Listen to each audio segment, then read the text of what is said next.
I'm glad to have you here. Follow my story until the end and comment the city you're watching from. I never thought I'd stand here again, my trembling fingers touching the rusted padlock on the gate that had haunted my dreams for 30 years. The Montana wind whispered through the tall prairie grass, carrying memories I'd spent decades trying to bury. Just take pictures for the real estate listing, sign the papers next week, and it's over, Marcus had said, his voice carrying that familiar tone, the one that treated me like fragile crystal, ready to shatter. The same tone everyone used since Edward died 6 months ago. When Lucas, my firstborn, my golden boy, I couldn't even complete the thought, even after all these years. The mining company's offer is more than fair, Mom. $20 million. Think of what we could do with that, Sarah had insisted yesterday, her lawyer husband Nathan nodding beside her. Dad would want this for us. But would he? In our 30 years of marriage after we left this place, Edward mentioned the ranch so rarely that sometimes I wondered if he'd erased it from his memory as thoroughly as I'd tried to. Except for those trips 3 times a year. Fishing trips, medical conferences, reunions with old friends, different excuses, always the same strange quietness when he returned. I pushed against the gate, expecting resistance from 3 decades of abandonment, but it swung open with surprising ease. The dirt road ahead wasn't overgrown as it should have been. It was maintained with fresh tire tracks. "Hello?" I called out, my voice sounding small against the Montana sky. As I walked the half-mile toward where our house had stood, I noticed other discrepancies. The fences were repaired. A new windmill turned on the hill. In the distance, buildings, new ones, not just our old farmhouse. As I crested the final hill, I stopped dead. Below me spread not the abandoned ranch I expected, but a thriving community. The original farmhouse stood freshly painted. Beside it, a dozen small cabins formed a semicircle. A large barn gleamed red in the afternoon sun. A greenhouse caught the light. And people, there were people everywhere. A woman with salt and pepper hair tied in a ponytail looked up, shielded her eyes against the sun, and spoke to a teenager beside her who ran toward the main house. Who was this woman on my land? Had Edward sold the property without telling me? "Mrs. Lee?" the woman called as she approached. "Helen Lee?"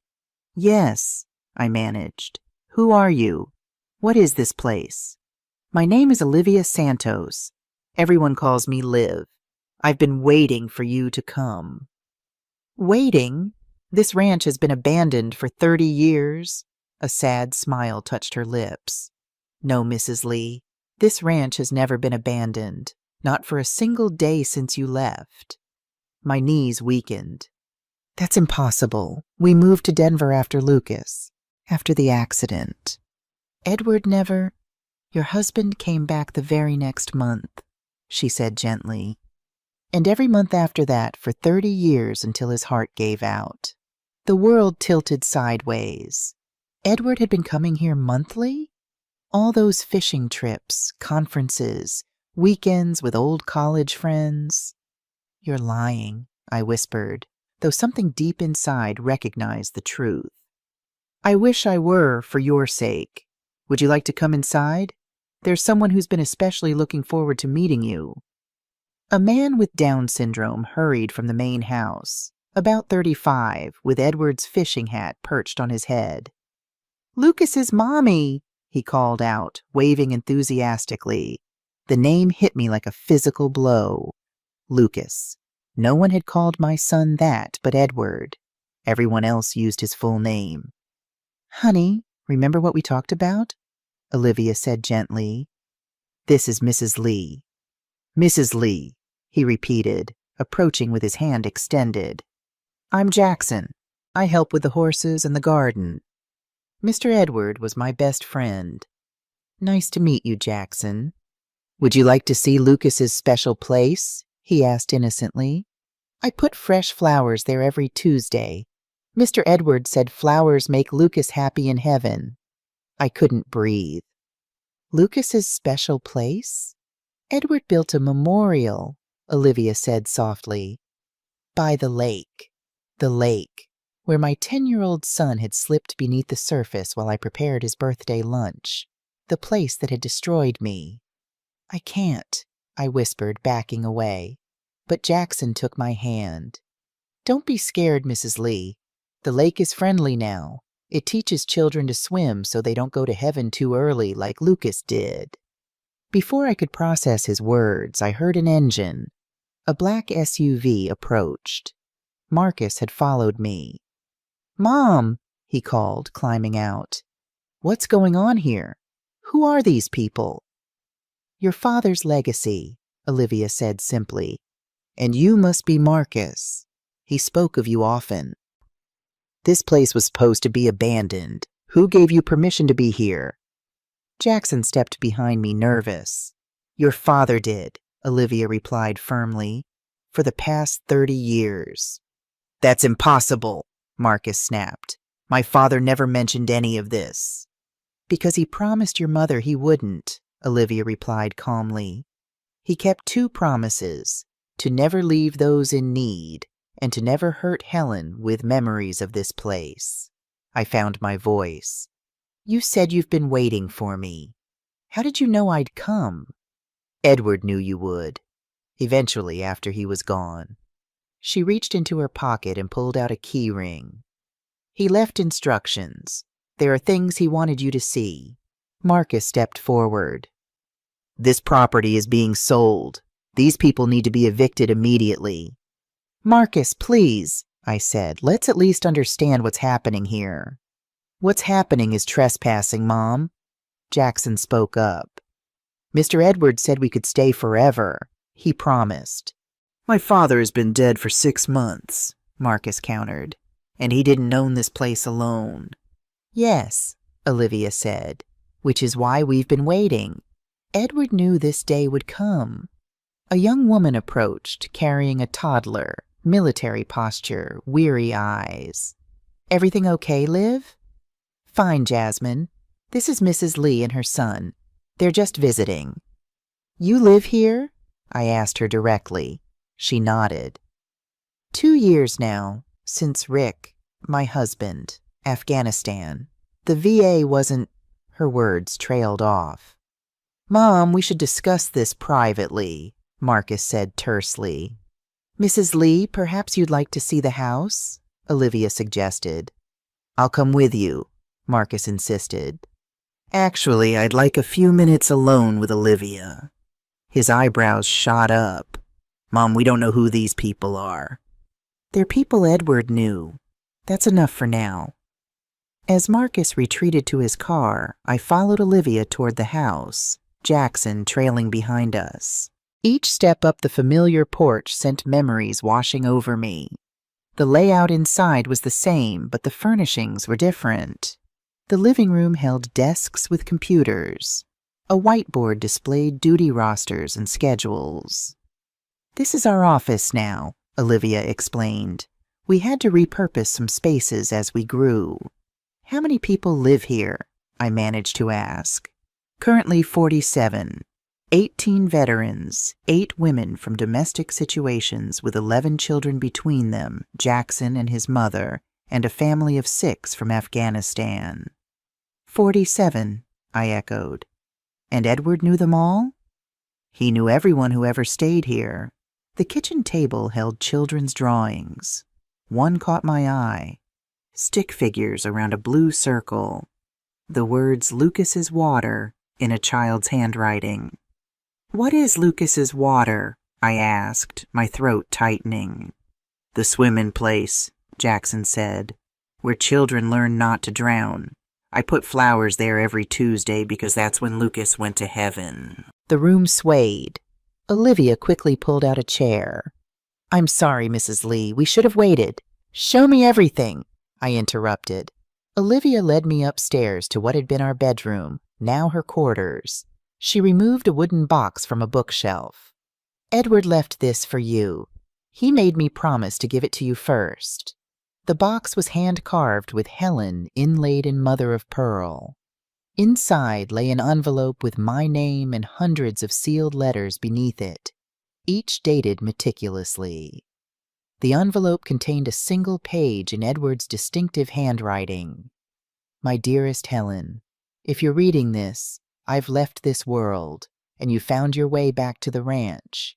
I've played this moment in my mind thousands of times, wondering which would come first, my courage to tell you the truth or my death. It seems death won that race. I've kept secrets from you. Not affairs or hidden vices, but a different life, one I built alongside our life in Denver. A life where Lucas's memory serves as foundation rather than wound. I couldn't sell this land after we lost him. Couldn't bear the thought of strangers living where his laughter had filled every room. But neither could I leave it to decay. So I came back, first to grieve alone, then to rebuild, then to repurpose. What started with one homeless veteran seeking shelter in our barn has become something I never imagined. A community. I've written you a letter every month for 30 years explaining everything. I never sent them because I feared reopening your wounds. Perhaps that was cowardice disguised as protection. Forgive me, Helen girl, for my secrets, for my silence, for leaving this burden to you. But please, before you decide the fate of this place, see what it has become. I've loved you completely, even in my duplicity. Always, Edward. I looked up at Olivia, tears streaming down my face. You knew? All this time? For 15 years, she said softly. Since Edward found me sleeping in a church after I left the convent. He brought me here, showed me what he'd built, and asked me to help run it.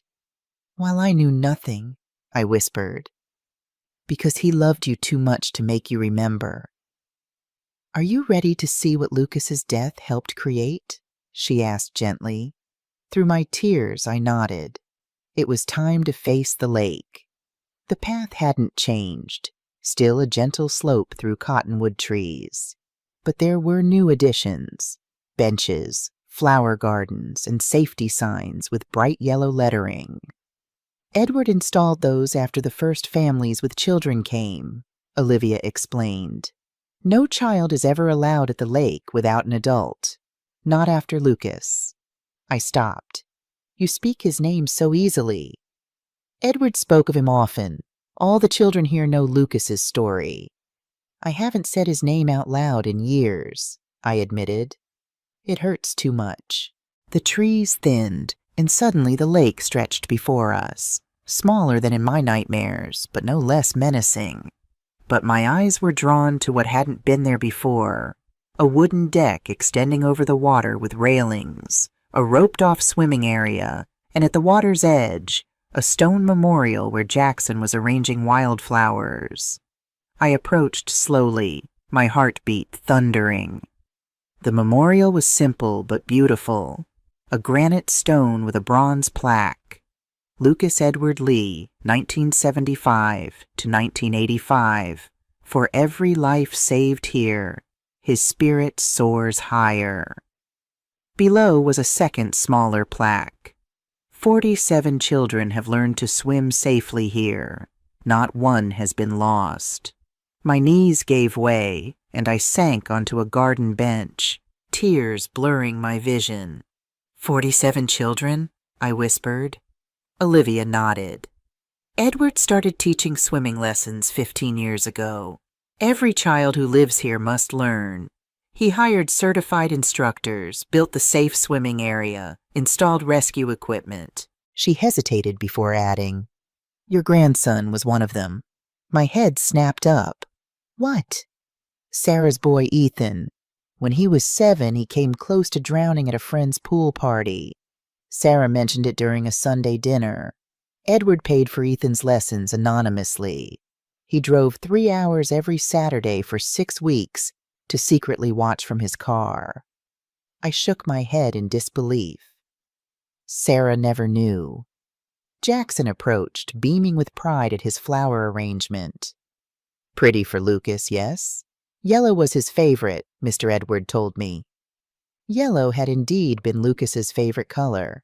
His bedroom had been painted sunflower yellow. It's beautiful, Jackson, I managed. I stared at the lake, the place I'd demonized for 3 decades, the place where I'd lost everything.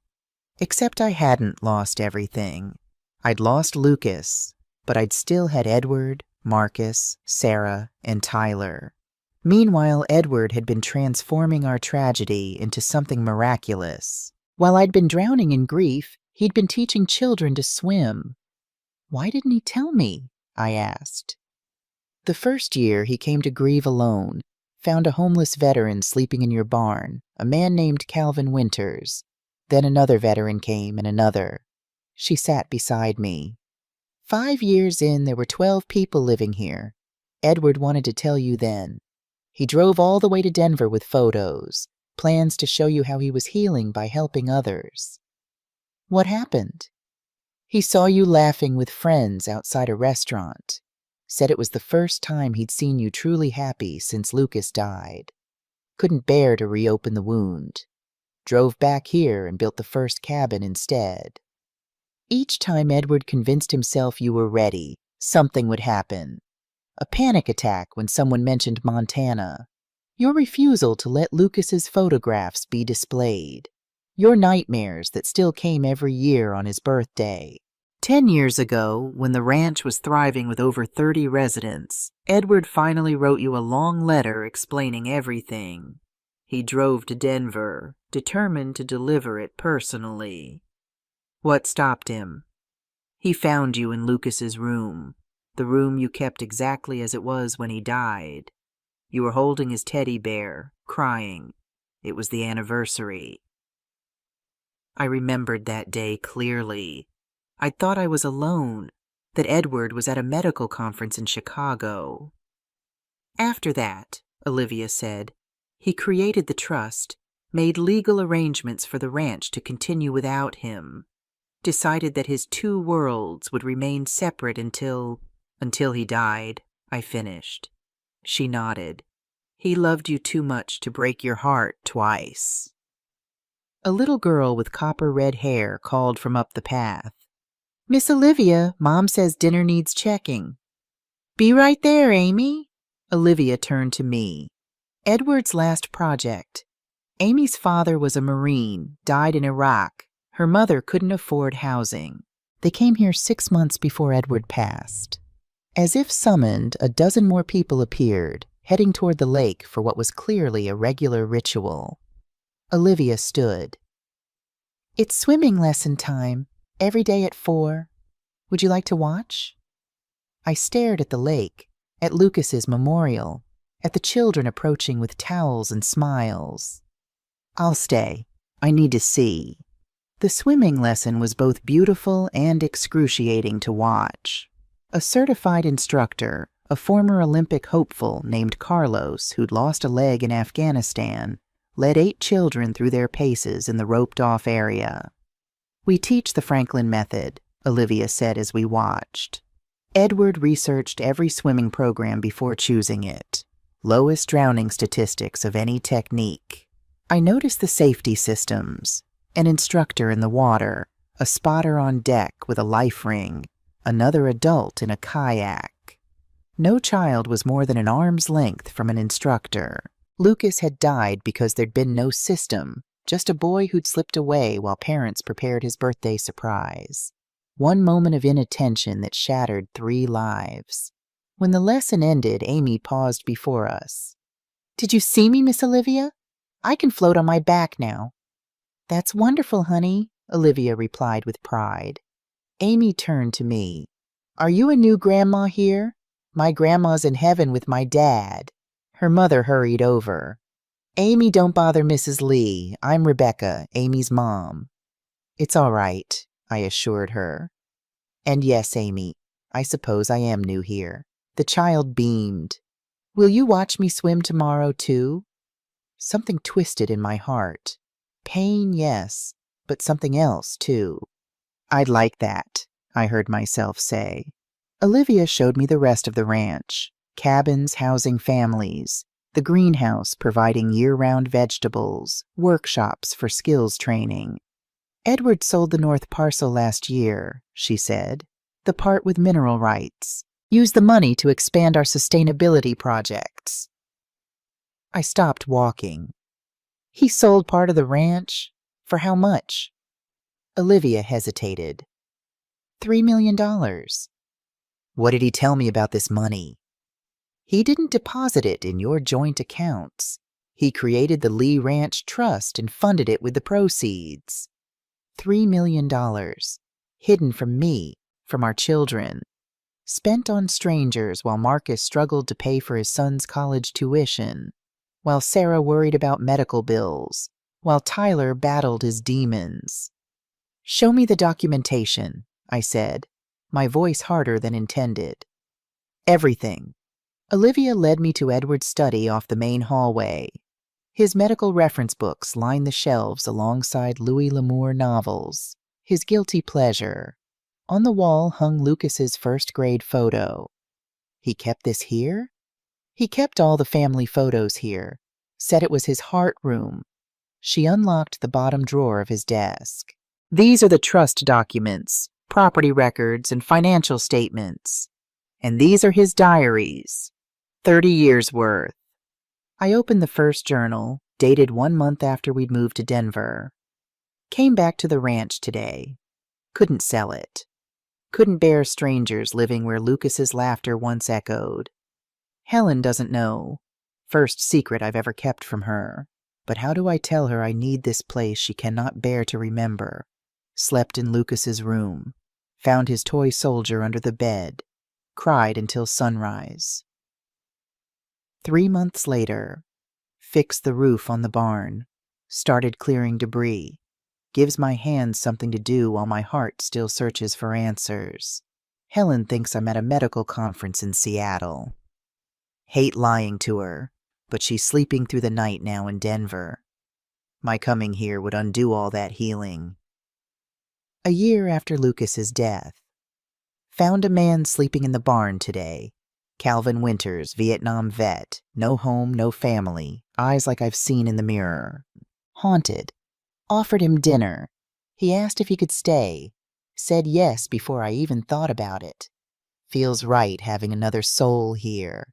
The ranch was never meant to be empty. 5 years later. 12 people living here now. Calvin's brought others. All veterans, all homeless. Good men fallen on hard times. Should tell Helen. Drove to Denver intending to. Saw her laughing with friends outside that restaurant she loves. First real laughter I've seen since Lucas. Couldn't bear to reopen the wound. Came back and started building a proper cabin instead. 10 years after, met Olivia Santos today. Former nun who left her order after reporting abuse. Found her sleeping in St. Michael's Church. Something about her reminded me of Helen. That same quiet strength. Offered her the teaching position for the children. When she saw the ranch, what we've built, she cried. Said she'd found her true calling after all. Think I have too. I flipped to the final journal, entries from last year. Doctor says my heart is failing. 6 months, maybe less. Haven't told Helen. Can't bear to see the fear in her eyes. Need to secure the ranch's future. The trust is nearly ready. Olivia will take over completely. Sold the north parcel to Miller Mining. $3 million. Told Helen I was at a cardiology conference in Houston. More lies to protect her. Use the money to build permanent housing for the veterans. Install the solar system. Upgrade the greenhouse. Purchase medical equipment. The ranch will be self-sustaining now. My legacy to Lucas, transforming the place of his death into a sanctuary of life. The final entry, 2 weeks before his heart attack. Made video for Helen today out by Lucas's memorial. Tried to explain everything. 47 children have learned to swim here now. 47 lives potentially saved. One for each year Lucas would have lived if I'd watched him more carefully that day. My penance. My redemption. Hoping someday Helen will understand why I kept this from her, why I built this secret life. Not for lack of love, because of its abundance. The ranch is ready. I am ready. But I fear I'm leaving her with an impossible burden. The truth. I closed the journal as car doors slammed outside. Marcus had returned with Sarah and Tyler, all three of my surviving children, ready to sell their brother's legacy. This is absurd, Marcus's voice carried through the window. Squatters' rights aren't a thing anymore, especially when the actual owners are right here. I stepped onto the porch. My three children stood confronting Olivia, who maintained her calm. As I've explained, Mr. Lee, this property is held in trust, she was saying.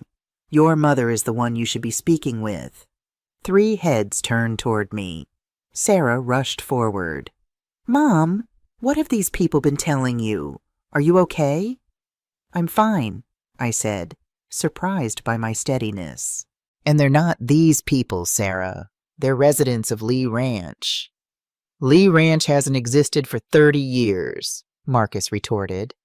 This is just land we own that apparently has been colonized by strangers. Edward's diary says otherwise, I replied. He's been coming here monthly since Lucas died, building something extraordinary. Dad?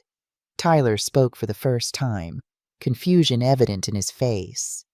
Not running it, Olivia interjected quietly. Creating it, funding it, loving it.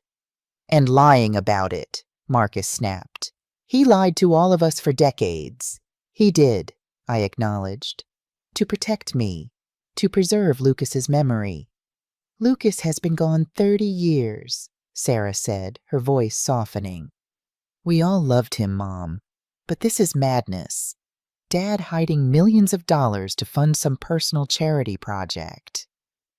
$3 million to be exact, I said, from the sale of the north parcel last year. Marcus's face darkened.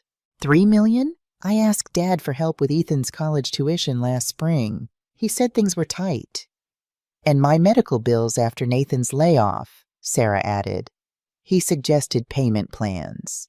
Tyler, still silent, watched the activity around the ranch. Jackson waved excitedly when he spotted us. I want to see everything, I declared. Before we discuss the future of this place, I need to understand what Edward built. Mom, the mining company representative is meeting us here tomorrow, Marcus protested. $25 million. That's over $6 million each for us. One day, Marcus. I'm asking for 1 day to learn the truth about your father's life. Marcus sighed in defeat. Fine. 1 day. Then we talk terms. Sarah looked less convinced. I'm calling Nathan.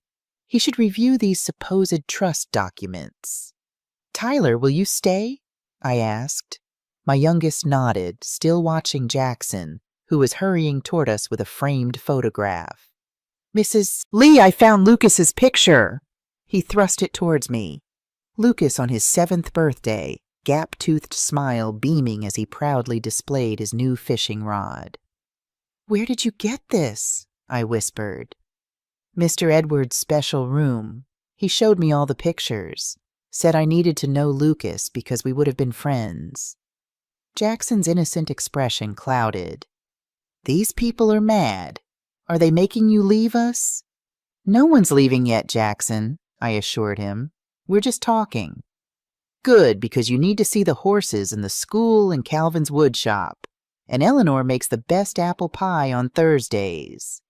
Tyler stepped forward, extending his hand to Jackson. I'd like to see the horses. I'm Tyler, Mrs. Lee's son. Jackson's face lit up. Lucas's brother. Mr. Edwards said you were good with horses when you were little. A shadow crossed Tyler's face. Did he? He said softly. Said you could whisper to them, make the scared ones calm. Jackson took Tyler's hand and pulled him toward the stables. We have a new mayor.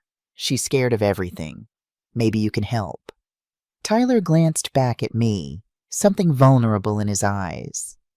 "Go," I encouraged him. "I'd like to know what else your father said about you." As they walked away, Marcus shook his head. "Unbelievable. They've got plants everywhere, tugging at heartstrings." "Or perhaps your father left more of himself here than he did in Denver," I replied. "I need to see it all, Marcus. I'm not signing anything tomorrow until I know exactly what I'd be destroying." Sarah's phone rang. Nathan, no doubt. She stepped away to answer. "Mom, be reasonable." Marcus lowered his voice. "Even if Dad did build this place, even if he did care about these people, they're strangers.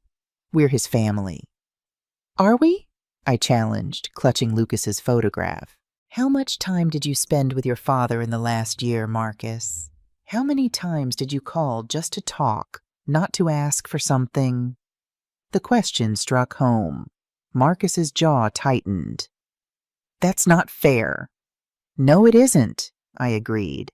"Just as it wasn't fair that your father kept this place secret from us. But I'm beginning to understand why." I turned to Olivia. "Show me everything, starting with how Edward funded this place before last year's mineral sale." Marcus made a final attempt. "The trust documents might not even be legal. Dad wasn't a lawyer." "No," came a new voice from behind us. "But I am, and they're ironclad." We turned to see an elderly man in a wheelchair approaching, pushed by a middle-aged woman. "Calvin Winters," he introduced himself. "Original resident and legal counsel for the Lee Ranch Trust since its inception 15 years ago." "You're a lawyer?" Marcus asked incredulously. The old man's eyes crinkled. "Vietnam before that, Harvard Law after, alcoholism and PTSD in between. Your father found me sleeping in his barn and gave me purpose again." "Dinner's in 30 minutes, the woman pushing Calvin's wheelchair announced. "We'd be honored if the Lee family would join us." Olivia turned to me. "Eleanor makes the meal assignments. She was the head chef at the Grand Hotel in Billings before her arthritis forced retirement." Jackson's mother. "We'll stay for dinner," I decided, looking pointedly at my children. "All of us." Sarah rejoined us, phone clutched tightly. "Nathan says we should document everything." "That's a start," I agreed. "To understand what your father valued enough to hide from us for 30 years. As we walked toward the dining hall, converted from our old barn, I noticed Tyler in the distance, standing quietly beside a nervous mare, his hand gently stroking her neck, while Jackson watched in awe. For the first time since Edward's death, I felt something shift inside me. Not healing, not yet, but possibility. And in my hand, Lucas smiled from his photograph, eternally 10 years old, forever frozen in time at the place I'd run from. And Edward had transformed. The dining hall stunned me. Our old barn had been transformed into a warm space with long tables, a stone fireplace, and walls covered with children's artwork. Wooden beams stretched overhead, strung with twinkling lights. "Edward designed it himself," Olivia explained. "Said every family deserves a proper dinner table." A dozen round tables filled the space, each set with mismatched but clean plates. Residents were gathering, adults helping children get settled, teenagers distributing water pitchers. Marcus, Sarah, and I stood awkwardly just inside the entrance. Tyler had yet to return from the stables. A tiny woman with snow-white hair approached us, leaning heavily on a cane. "You must be Helen," she said, her rheumatoid-twisted hands extending toward mine. "I'm Eleanor. Edward spoke of you constantly." I took her gnarled fingers gently. "You're Jackson's mother?" "Yes," she smiled, revealing dimples that matched her son's. "And Edward's second cousin, though he didn't know that when he found us. Only discovered the connection when I mentioned my maiden name was Lee. from the Kentucky Lees, not the Montana ones. Edward never told me. Probably thought it didn't matter. Family is who you choose, not just who shares your blood. She gestured toward a table near the fireplace. That's our family table. Edward always sat there. Would you join me? Before I could answer, Marcus stepped forward. Eleanor, I understand you've lived here for some time, but you should know this property is being sold tomorrow. Eleanor's smile never faltered. Is that so? Well, perhaps after dinner you'll feel differently. Food has a way of changing perspectives. She turned back to me. Edward's chair has been empty 6 months now. Would do my heart good to see it filled again. I'd be honored, I told her, ignoring Marcus's disapproving look. We followed Eleanor to the table where Jackson was already seated, telling a teenage girl about Lucas's brother who could talk to horses. Tyler appeared moments later, sliding into the chair beside Jackson, a soft smile playing on his lips, the first genuine smile I'd seen from him since Edward's funeral. The mare's name is Whisper, he told me, rescued from an abusive racing stable. She's going to be okay with time and patience. Time and patience, Eleanor echoed. Edward's prescription for all wounds, animal or human. A bell rang softly, and the dining hall quieted. Olivia stood at the front, hands clasped. As always, before we eat, we share our gratitudes. Tonight is special as we welcome Dr. Lee's family. Helen, Marcus, Sarah, and Tyler have come to learn about the ranch. Let's show them the same kindness Edward showed each of us. One by one, people around the room shared brief thanksgivings. A veteran with a prosthetic leg thanked the community for helping with his physical therapy. A young mother expressed gratitude for childcare that allowed her to attend online classes. When they finished, Jackson jumped up excitedly. I'm grateful Lucas's mommy came to see us, and his brother can talk to Whisper. All eyes turned expectantly toward me. I hadn't prepared for this ritual, had no gratitude readily available amid the revelations, but looking around at these faces, people whose lives Edward had touched while I remained oblivious, I found words. I'm grateful to discover that while I was preserving Lucas's memory by keeping it locked away, Edward was honoring it by creating this. My voice caught. Thank you for showing me another way to remember my son. A soft murmur of approval rippled through the room. Even Sarah looked moved, though she quickly masked it when she caught Marcus watching her. Eleanor squeezed my hand as dinner was served. Hearty vegetable stew, fresh bread, and salad greens from the greenhouse. As we ate, residents stopped by our table to introduce themselves. Calvin shared stories of the ranch's early days. A former teacher described the educational program for children who struggled in traditional schools. Ahmad, who had been an interpreter for American forces in Afghanistan, expressed his gratitude for the sanctuary provided to his family. Edward paid for our immigration lawyer, Ahmed said softly. When the system failed us, he created a place for us to belong. Marcus remained silent throughout these interactions, though I noticed him watching a young boy showing a drawing to his mother, a stick figure family standing before a simple house, home, printed in wobbly letters above it. Sarah asked pointed questions about the ranch's legal structure, funding mechanisms, and sustainability plans. Calvin answered each inquiry with professional precision. The mineral rights sale was legally structured as a charitable donation, he explained. The proceeds went directly into the trust's endowment fund. Tax avoidance, Sarah muttered. Tax planning, Calvin corrected mildly. Perfectly legal and ethical. Tyler barely spoke, content to listen to Jackson's excited chatter about horses, swimming, and art therapy classes. I watched my youngest son carefully. Of my 3 children, Tyler had struggled most after Lucas's death. Now, watching him with Jackson, I glimpsed the healing that had eluded him. As dessert, Eleanor's apple pie was served, Amy approached our table with a handmade card. "I made this for you," she said shyly, placing it before me. "Miss Olivia said you're sad because Dr. Edward went to heaven." The card featured a childish drawing of a sun over a lake. Inside, "When we are sad, Dr. Edward said to look for helpers. We can be your helpers now." Edward's favorite Mr. Rogers quote had become his life philosophy.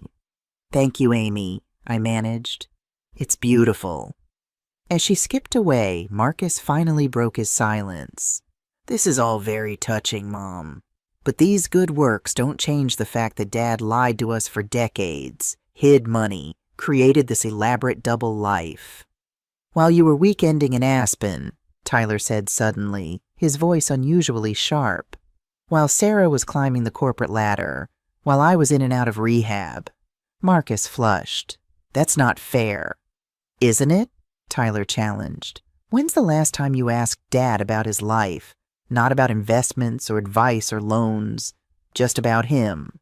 An uncomfortable silence fell over our table. Eleanor patted my hand gently. "Family," she said softly. "Always the most complicated love story." As dinner concluded, residents began their evening routines. Some cleared tables, others supervised children's homework. Still others gathered for what appeared to be a support group meeting. "Typical evening at Lee Ranch," Olivia explained. "Everyone contributes according to their abilities. Everyone's needs are met according to their circumstances." "Sounds like communism," Marcus muttered.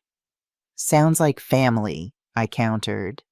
And as I watched this community, these strangers united by Edward's vision, I realized they knew a side of my husband I'd never seen. Night fell over the ranch, stars emerging in the vast Montana sky. Olivia had offered us accommodations, Marcus and Sarah in guest rooms in the main house, Tyler bunking in the stables at Jackson's invitation, and me in Edward's quarters above his office. The space was undeniably Edward's, Spartan but thoughtful, a twin bed with flannel sheets, bookshelves lined with medical journals and westerns, a small desk beneath a window overlooking the property, and photographs, dozens in simple frames covering one entire wall. There he was with Calvin before a half-built cabin, Edward kneeling beside Jackson on a fishing dock, Edward in a Santa hat, distributing presents to beaming children. Not a single photograph of me or Marcus, Sarah or Tyler. Those lived in his Denver office. He had kept his worlds completely separate. A soft knock interrupted my thoughts. Sarah stood in the doorway, her professional demeanor softened by exhaustion. "May I come in?" I nodded, patting the space beside me. She sat, her eyes immediately drawn to the photo wall. "It's surreal," she said after a moment, "like discovering Dad had another family." "He did in a way," I acknowledged, "but not the kind you're thinking." "Nathan's reviewed the trust documents," she continued. "They're legitimate. Dad created an irrevocable charitable trust 15 years ago. We can't sell it, Mom. Not without a protracted legal battle that we'd likely lose." I absorbed this information, surprised to find myself relieved. "What about the mineral rights offer?" "The trust owns those too, though there's a clause allowing limited extraction with environmental safeguards." She sighed. "Nothing like the scorched earth approach the mining company wants." "So no 25 million windfall?" "No." She glanced at me. "Marcus is taking it hard. He's been counting on that money to expand his business." I thought of Marcus's luxury home in Cherry Creek, his vacation property in Vail, his children in private schools. "He's done well enough without it." "We all have," Sarah admitted. "Even Tyler when he's sober." We sat in companionable silence, studying the evidence of Edward's parallel life.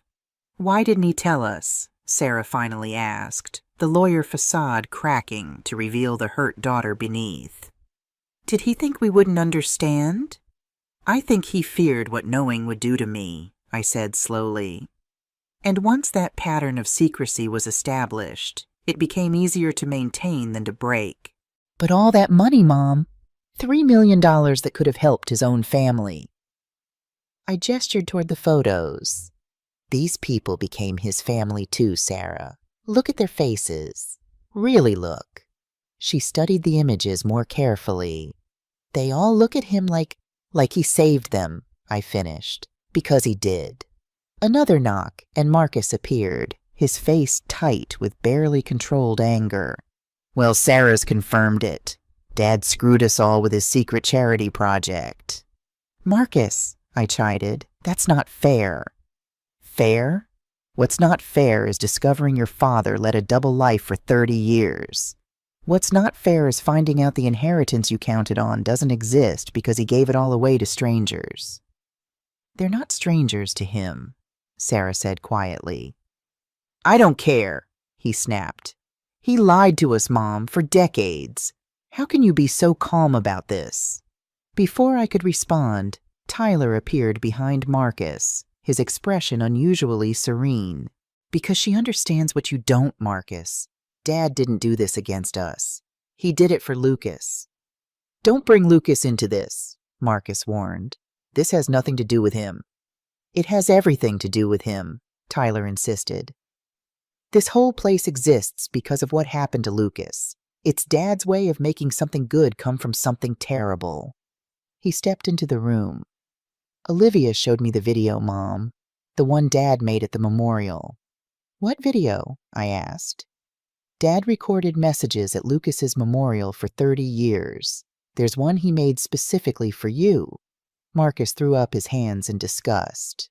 More manipulative theatrics. It's Dad talking to Mom, Tyler said firmly. I think she deserves to hear him out. Sarah placed a gentle hand on my arm.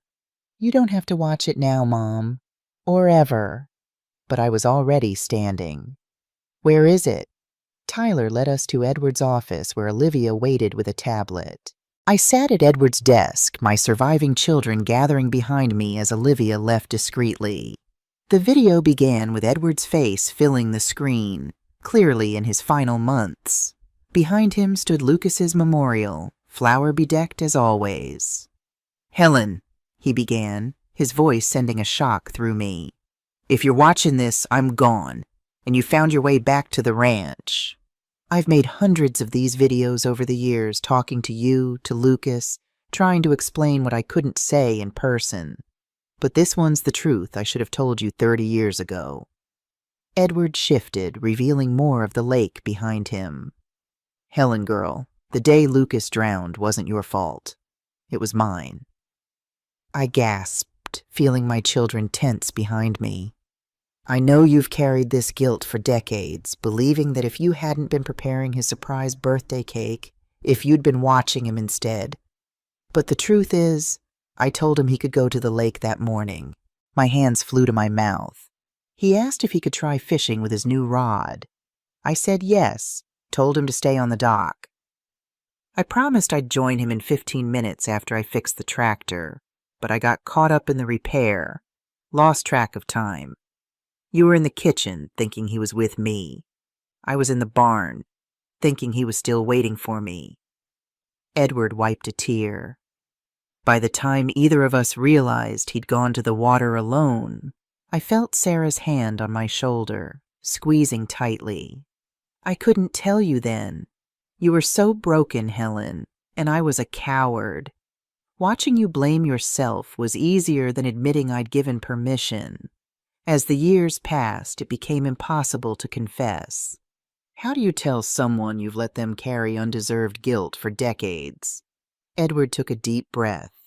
So instead I tried to atone, to make Lucas's death mean something. Every child taught to swim safely, every veteran given purpose, every family sheltered. They're all part of our son's legacy. The boy who loved everyone, who never met a stranger, who wanted to save every stray animal we found. He lives on in this place, in ways I couldn't explain without revealing my own culpability. Behind me, Marcus made a soft, wounded sound. I don't know if you can forgive me, Edward continued, for Lucas, for the lies, for creating this place without you. But I hope someday you'll see that in my broken way, I was trying to honor both our son and you, the woman who taught me that love is about lifting others up. He leaned closer to the camera. The trust will protect the ranch after I'm gone. The community can continue without me, but it would flourish with your heart guiding it, Helen. If you can find it in yourself to forgive me, to embrace what grew from our greatest loss, there's room for you here. Room for all our family, if they choose it. Edward smiled sadly. I've loved you completely, Helen Lee, even in my deception, and Lucas would be so proud of the lives saved in his name. The screen went dark. None of us moved or spoke. Then Marcus turned abruptly and left the room. Sarah, tears streaming down her face, followed him. Tyler remained, his hand resting gently on my back as 30 years of misplaced guilt washed over me. He knew, I whispered. All these years, he knew I blamed myself, and he let me, while he blamed himself. So he built all this to make amends, Tyler said quietly. I looked up at my youngest son, suddenly seeing him with new clarity. You're not angry about the money. Tyler shook his head. I never cared about that. And after seeing this place, understanding what Dad created, I'm proud of him, Mom. For the first time since Lucas died, I feel like our family did something that matters. As the night deepened around the ranch, Lucas's ranch, Edward's vision, I began to understand the legacy my husband had left, not just for strangers, but for us. A way to transform our family's greatest tragedy into purpose. If only I could find the strength to accept it. Dawn broke over the ranch with a spectacular riot of colors, purples and oranges streaking across the vast Montana sky. I'd barely slept, spending hours reading through Edward's journals after watching his confession video. Each entry revealed another piece of the intricate mosaic he'd created in our son's memory. I stood now on the porch of the main house, coffee mug warming my hands, watching the ranch come alive. Veterans headed to the greenhouse. Children gathered for breakfast before school. A group of women left for their jobs in nearby towns, carpooling in one of the ranch's vehicles. This well-oiled community had functioned without me, without my knowledge, for decades. Early riser like your husband, came Eleanor's voice as she joined me, moving slowly with her cane. Edward always said sunrise over the mountains was God's daily reminder that beauty follows darkness. That sounds like him, I agreed, making room for her on the bench. He was always the optimist in our marriage. Yet he carried such guilt, Eleanor said softly. Sometimes when he thought no one was watching, the weight of it showed in his eyes. I never saw it, I admitted. How did I not see it? Because he didn't want you to. Edward was skilled at compartmentalizing. Doctor mode, husband mode, ranch mode, each separate and distinct. 3 decades of deception, I mused. I keep trying to be angry, but all I feel is grief.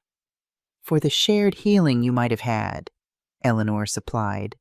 For the years you could have been part of this. A small figure bounded across the yard, Jackson heading for the stables where Tyler had spent the night. My youngest son emerged, hair tousled from sleep, smiling at Jackson's enthusiasm. Your son belongs here, Eleanor said, following my gaze. I've never seen Jackson connect with someone so quickly, not since Edward. I thought of Tyler's struggles over the years, the rehab stints, the depression, the difficulty maintaining relationships. Tyler has always been searching for something, purpose. Maybe we have that in abundance here, Eleanor replied. What we lack are enough hands to share the load. Before I could respond, Marcus's BMW pulled into the yard. He'd left last night after the video, driving to a hotel in the nearest town. Now he returned, his expression unreadable as he approached the porch. "Morning," he said stiffly. "Sarah's on her way. We need to talk, Mom." Eleanor took the hint, rising slowly. "I'll leave you to your family business. But Helen, when you're ready, Olivia has something for you in Edward's office." After she left, Marcus sat beside me, exhaling heavily. "I didn't sleep last night." "Neither did I admitted. I kept thinking about Dad's video, about Lucas, about all of this." He gestured vaguely toward the bustling ranch. "I was 12 when Lucas died. Old enough to understand, but too young to process it properly. I remember deciding someone had to be the strong one for you and Dad." "You were," I said softly. "So responsible. So adult-like overnight." "I resented it," he confessed. "Resented losing both Lucas and my childhood in one day. Resented Dad for falling apart when I needed him most." I'd never heard Marcus speak this way. My eldest had always been the practical one, the unemotional one, the successful one who never looked back. And then last night, watching Dad confess, seeing his guilt, his pain, it was like meeting a stranger. The father I knew would never have kept such secrets. "None of us knew him completely," I said. "Not even me." Marcus's jaw tightened. "The money still bothers me, Mom. $3 million given to strangers while his own family struggled. Sarah's medical debt after Nathan's layoff. Tyler's rehab costs. My business expansion loans." "We weren't struggling, Marcus," I corrected gently. "We were comfortable, privileged even. These people had nothing. They're not our responsibility." They were to Edward. And maybe that's what family really means, extending responsibility beyond blood. I studied my son's face, seeing the boy he'd been beneath the successful businessman he'd become. "Your father built something remarkable here, Marcus. Something that honors Lucas in ways I never could." Marcus looked away, watching as Tyler and Jackson led horses from the stable. "Dad's video mentioned there being room for all our family here. What did he mean by that?"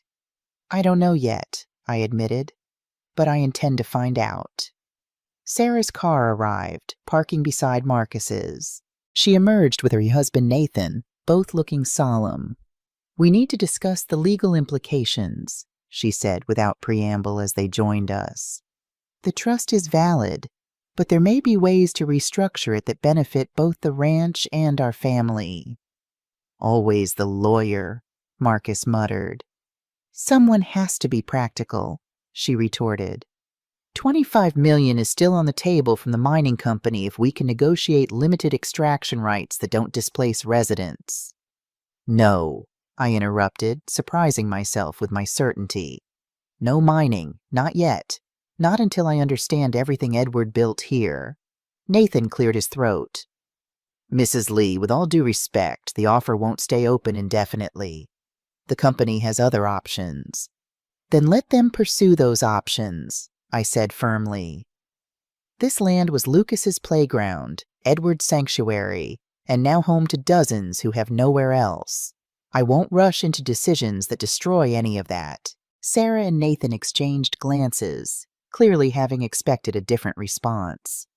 "Olivia wants to see me," I continued, standing. "Something Edward left. Will you join me?" We found Olivia in Edward's office, a worn leather box on the desk before her. "These are the letters," she said simply, "one for each month for 30 years. Edward wrote them after every visit, but never sent them." 360 letters, Sarah calculated aloud. 362, Olivia corrected. He was very disciplined. I approached the box reverently, lifting the lid to reveal bundles of envelopes, each tied with string and labeled by year.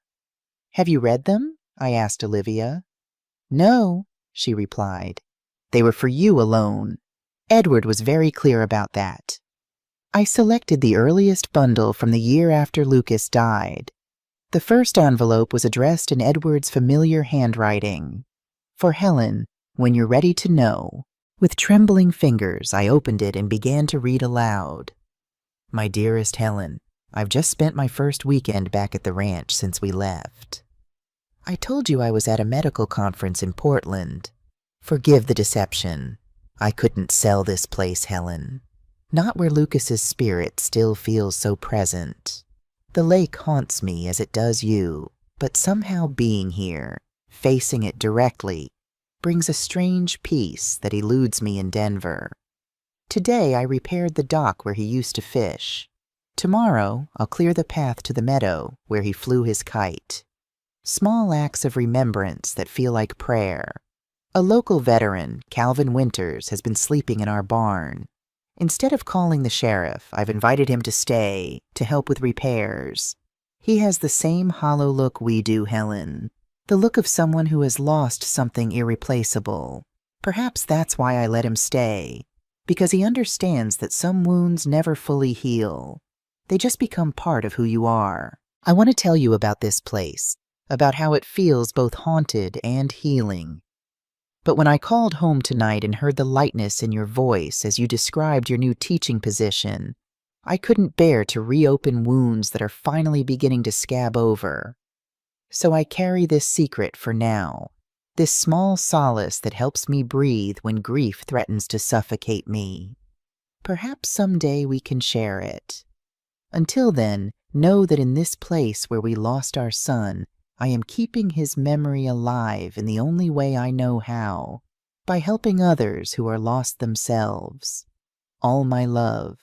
Edward. I looked up, tears blurring my vision. Marcus stood rigid, his expression conflicted. Sarah wiped her eyes discreetly. Nathan studied the floor, an outsider witnessing our family's raw exposure. There are hundreds more, Olivia said softly, documenting everything. The first veterans cabin, the greenhouse installation, the swimming program, Jackson and Eleanor's arrival, the trust formation. Edward recorded it all for you. He wanted me to know, I realized. Just not until he thought I could bear it. Or until he was gone and couldn't witness your pain, Marcus suggested, his voice rougher than usual. Either way, Sarah said, he left us a roadmap to his heart, to the life he led without us. I replaced the letter in its envelope, overcome by the magnitude of what lay before me. Hundreds of confessions, explanations, invitations to understand the husband I thought I'd known completely. There's more, Olivia said hesitantly. Edward left instructions for all of you, if you chose to embrace the ranch. What kind of instructions? Sarah asked, lawyer mode engaging. Opportunities, Olivia clarified. Ways each of you could be involved in the ranch's future if you wanted to be. He never assumed you would, but he hoped. I thought of Edward's words in the video. There's room for all our family here if they choose it. Show us, I said.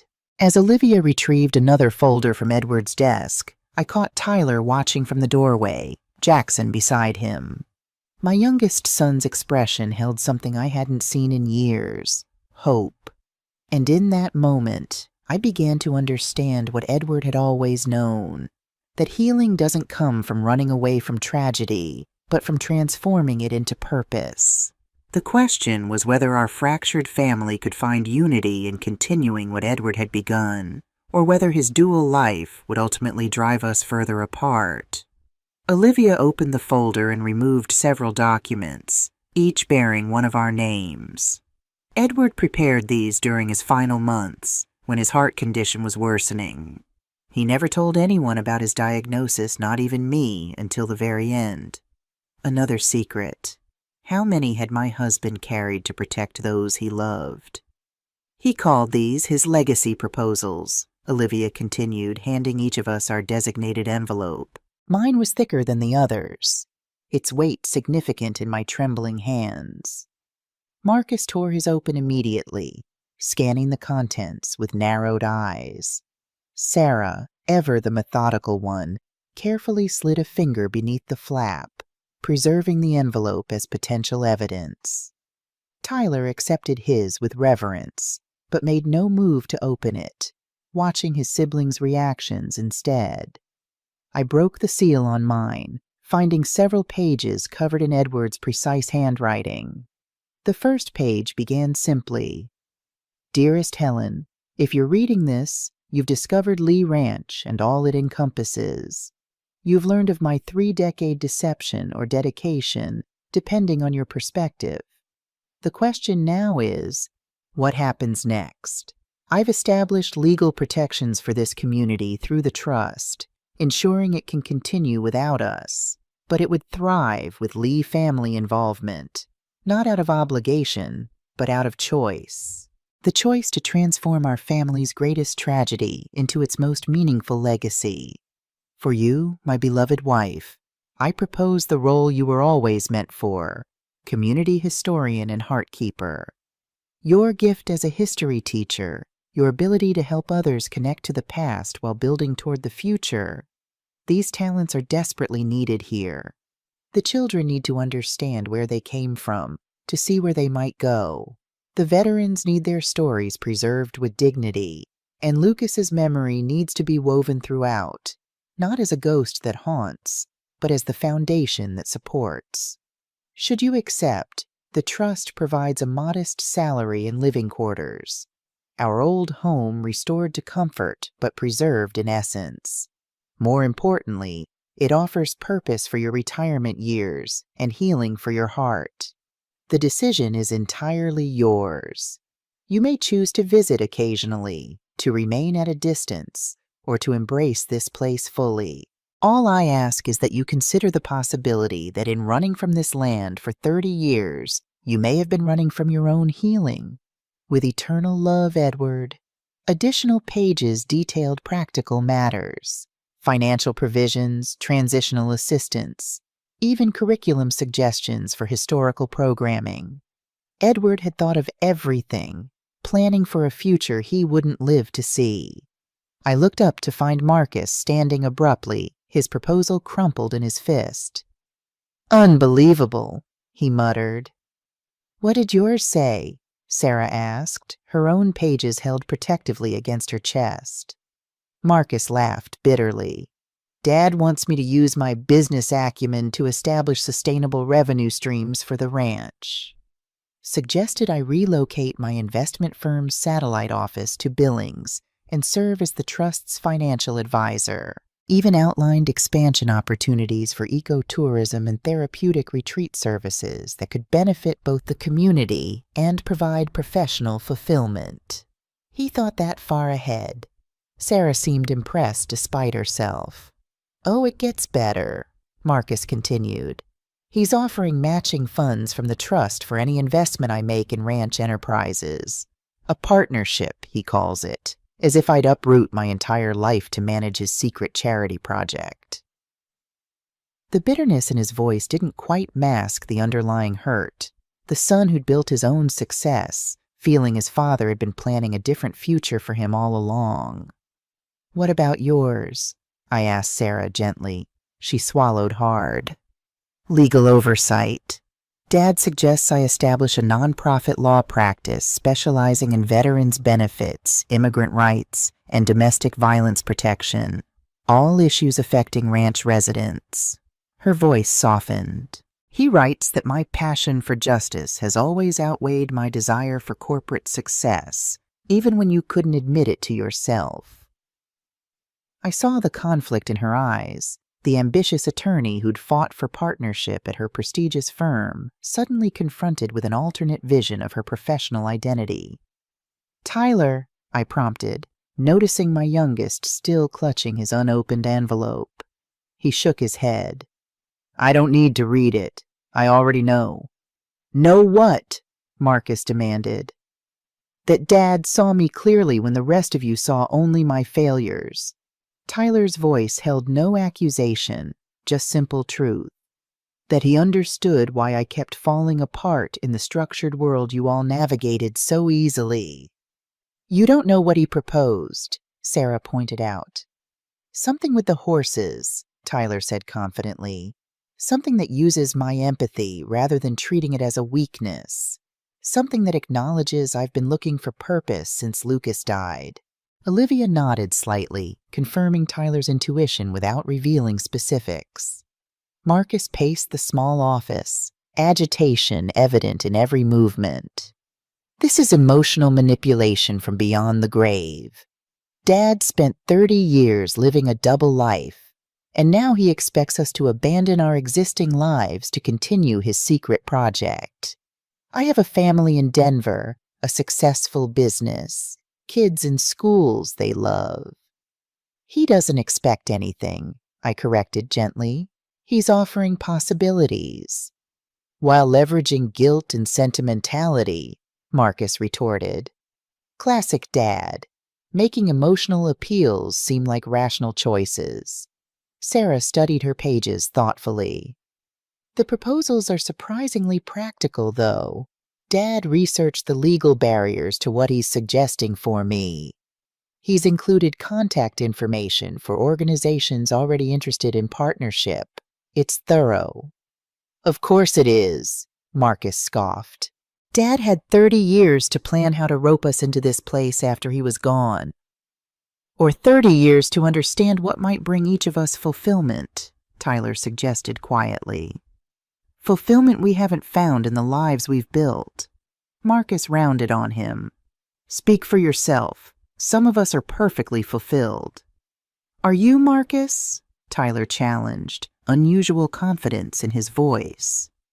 Is that why you work 70 hours a week? Why you've been divorced twice? Why Ethan barely speaks to you despite living in your house? You little, Marcus began, stepping toward Tyler.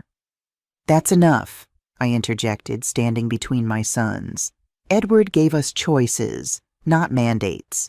We each decide for ourselves. Including you, Mom? Sarah asked, her lawyer's perception homing in on my evasion. Have you decided?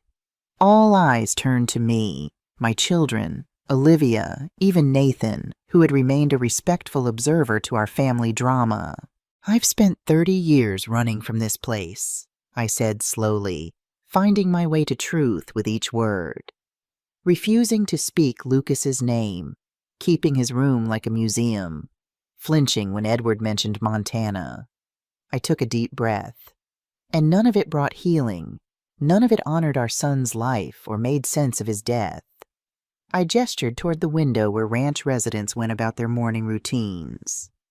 But this community has saved lives, given hope, created family for those without one, all in Lucas's name. So you're staying, Marcus concluded flatly. I'm considering it, I corrected. I want to read all Edward's letters first, understand everything he built here, then decide. And if we don't want to be part of this grand vision, Marcus pressed. Then that's your choice, I replied simply. Edward protected the ranch legally, regardless of our involvement. This place will continue with or without Lee family participation. The tension in the room was broken by Jackson appearing in the doorway. Tyler, the new horse is eating. You said you'd help brush her. Tyler smiled, tucking his still unopened envelope into his pocket. Come in, Jackson. He paused at the door. For what it's worth, I'm staying. At least for a while. The rest of you can do whatever you want with Dad's proposals. But I found something here I've been searching for my whole adult life. After he left, Marcus shook his head in frustration. This is exactly what I was afraid of. Dad's created some fantasy world here that's sucking us in one by one. Or perhaps, Sarah suggested cautiously, he created something real in a world that often feels like fantasy. You too? Marcus looked betrayed. What happened to your partnership track, the Supreme Court ambitions? Sarah shrugged, a gesture so unlike my always certain daughter that it momentarily stunned me. I don't know, Marcus, but I do know I haven't been happy despite achieving everything I thought I wanted. Maybe Dad saw that when I couldn't. This is insane, Marcus sputtered. We're supposed to have careers and lives in Denver, not run off to play charity workers on a ranch in the middle of nowhere. Your father commuted for 30 years, Olivia observed quietly. Created impact in both worlds. Perhaps such balance is possible for all of you. Marcus stormed out, Nathan following after an apologetic glance toward Sarah. My daughter stayed, studying her father's proposal with new eyes. He knew me better than I thought, she admitted softly. How did he see what I've only recently begun to acknowledge to myself? Your father had a gift for seeing beneath surfaces, I replied, even while keeping his own depths hidden. Outside, I could see Tyler with Jackson by the stables, Marcus standing by his car with a phone pressed to his ear, and the daily life of Lee Ranch continuing around them. Lives Edward had saved, futures he had altered, all flowing from the devastating loss that had nearly destroyed our family. And for the first time in 30 years, I allowed myself to wonder if Lucas's death, while never making sense, might yet have meaning through this unexpected legacy.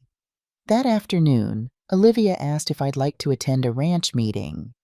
We have them weekly, she explained, to discuss challenges, address concerns, make group decisions. This might help you see the full picture, not just the beautiful parts, but the struggles too. I agreed, curious to see beyond the idyllic surface Edward's letters had presented. The meeting was held in the dining hall, chairs arranged in a large circle. About 30 adults attended, with Olivia facilitating. I sat beside Eleanor, watching the community dynamics unfold. First item, Olivia began consulting her notes. Financial update. A middle-aged man with a military bearing stood, distributing printed sheets. Winter utility costs were higher than projected. We're looking at a 15% shortfall in the operating budget for the quarter. I was surprised by the candor, the direct acknowledgement of financial strain. Options? Olivia asked the group. Various suggestions emerged. Delaying roof repairs on cabin 3, reducing propane usage, taking on additional contract work from local businesses. We could also reach out to Dr. Lee's contacts at the Veterans Hospital, suggested Calvin. Last year's partnership brought in substantial income. I've already called them, said the financial officer. They're facing budget cuts themselves. No contracts available this quarter. I watched as the group tackled the problem collaboratively, eventually developing a phased approach. Immediate conservation measures, reaching out to additional business partners, applying for a new grant Eleanor had identified. Then came resident updates. A single mother was struggling with childcare while attending nursing classes. A veteran was experiencing increased PTSD symptoms. 2 teenagers had been caught sneaking out at night. A refugee family was having difficulty navigating the local school system. For each issue, the community brainstormed solutions, scheduling adjustments, therapeutic interventions, appropriate consequences, advocacy efforts. Not perfect solutions, not immediate fixes, but thoughtful approaches that balanced individual needs with community resources. Last item, Olivia said. The Reed situation. Tension immediately rippled through the group. Eleanor leaned over to whisper, former resident, left under difficult circumstances last year, now making allegations. A woman I hadn't met before rose. Daniel Reed has been posting on social media again, claiming Edward misused trust funds for personal gain. He's approaching local media with his story. Murmurs of anger and concern filled the room. What's he saying specifically? Asked Calvin. That Edward used the trust to finance his own lifestyle. That residents were essentially unpaid laborers. That the mineral rights sale was fraudulent. Those are serious allegations, I said, speaking for the first time. All eyes turned to me. Mrs. Lee, the woman acknowledged. I'm Claire, the ranch's communications coordinator. Yes, they're serious and completely false, but they're gaining traction online because people love a scandal. Who is this Reed person? I asked. Calvin answered. Daniel joined us 4 years ago. Iraq veteran, severe PTSD, alcohol issues. Edward took him in, got him treatment, even paid for his certification as an electrician. When he was stable, he started helping with our solar installation project. What happened? The group exchanged glances. He relapsed, Olivia said carefully. Became verbally abusive to other residents. Edward gave him multiple chances, arranged additional treatment. Finally, when he threatened a child here, Edward had to ask him to leave. He was furious, added Claire. Swore he'd take down the whole operation. We tried to maintain contact, offer outpatient support, but he refused. I absorbed this information, evidence of the complicated reality beneath the surface harmony. Not everyone stayed, not everyone healed. Edward had faced opposition, made difficult decisions, created enemies. What can we do? Asked a young veteran. Legally, we have options, Calvin said. Cease and desist letters, potential defamation suit, but that might escalate tensions and generate more publicity. And practically speaking, Claire added, we don't have the resources for a prolonged legal battle. The community debated various approaches, direct outreach to Reed, preemptive statements to media, mobilizing supportive former residents to counter the narrative. They settled on a multi-pronged approach, assigning responsibilities to different team members. As the meeting concluded, I had a fuller picture of Lee Ranch. Not a utopia, but a real community with real challenges. Financial constraints, interpersonal conflicts, external threats. All the complexities Edward had navigated for years without my knowledge or support. We wanted you to see this, Olivia said afterward. Not just the finished cabins and successful programs, but the daily work of keeping this place going. The hard decisions Edward had to make, the obstacles he faced. I appreciate that, I told her. It helps me understand better. And it's important you know this before tomorrow, she added. Tomorrow? The mining company representatives will be here. They've requested a meeting with the Lee family and trust administrators. They're not giving up on those mineral rights. That evening, Sarah, Tyler, and I gathered on the porch of the main house, watching the sunset paint the Montana sky in brilliant oranges and reds. Marcus had returned to his hotel, claiming business calls, though I suspected he wanted distance from the emotional pull of the ranch. Did you know about this Reed person? Sarah asked. The one making allegations? Tyler shook his head. Olivia mentioned some former residents caused trouble, but she didn't name names. I've done some digging, Sarah said, her phone in hand. His claims aren't getting much traction beyond a few veterans' forums, but they're troubling. Allegations of financial impropriety could trigger investigations, regardless of merit. Edward kept meticulous records, I reminded her. Calvin showed me the audit trail this afternoon. Everything is documented. Still, Sarah sighed, perception matters. A drawn-out public dispute could damage the ranch's reputation, affect funding opportunities. Another challenge to add to the list, Tyler observed. Money problems, angry ex-residents, mining company pressure. I'm starting to understand why Dad kept this place separate from us. He was protecting us from the complications. Or protecting himself from our judgment, Sarah suggested. Would we have supported his choices? The risks he took? The resources he committed? I considered the question honestly. Probably not. At least I wouldn't have 30 years ago. I wanted to leave this place behind completely. And now? Tyler asked quietly. I gazed out at the thriving community Edward had built, the legacy of our shared tragedy. Now I think I understand what he was trying to do, I said slowly. He couldn't save Lucas, so he tried to save everyone else he could. We sat in contemplative silence as twilight deepened. Finally, Tyler pulled his unopened envelope from his pocket. "Guess I should actually read this," he said with a small smile. He broke the seal and unfolded the pages. As his eyes scanned the contents, his expression shifted from curiosity to wonder. "Well?" Sarah prompted. "It's exactly what I expected, but more detailed," Tyler said.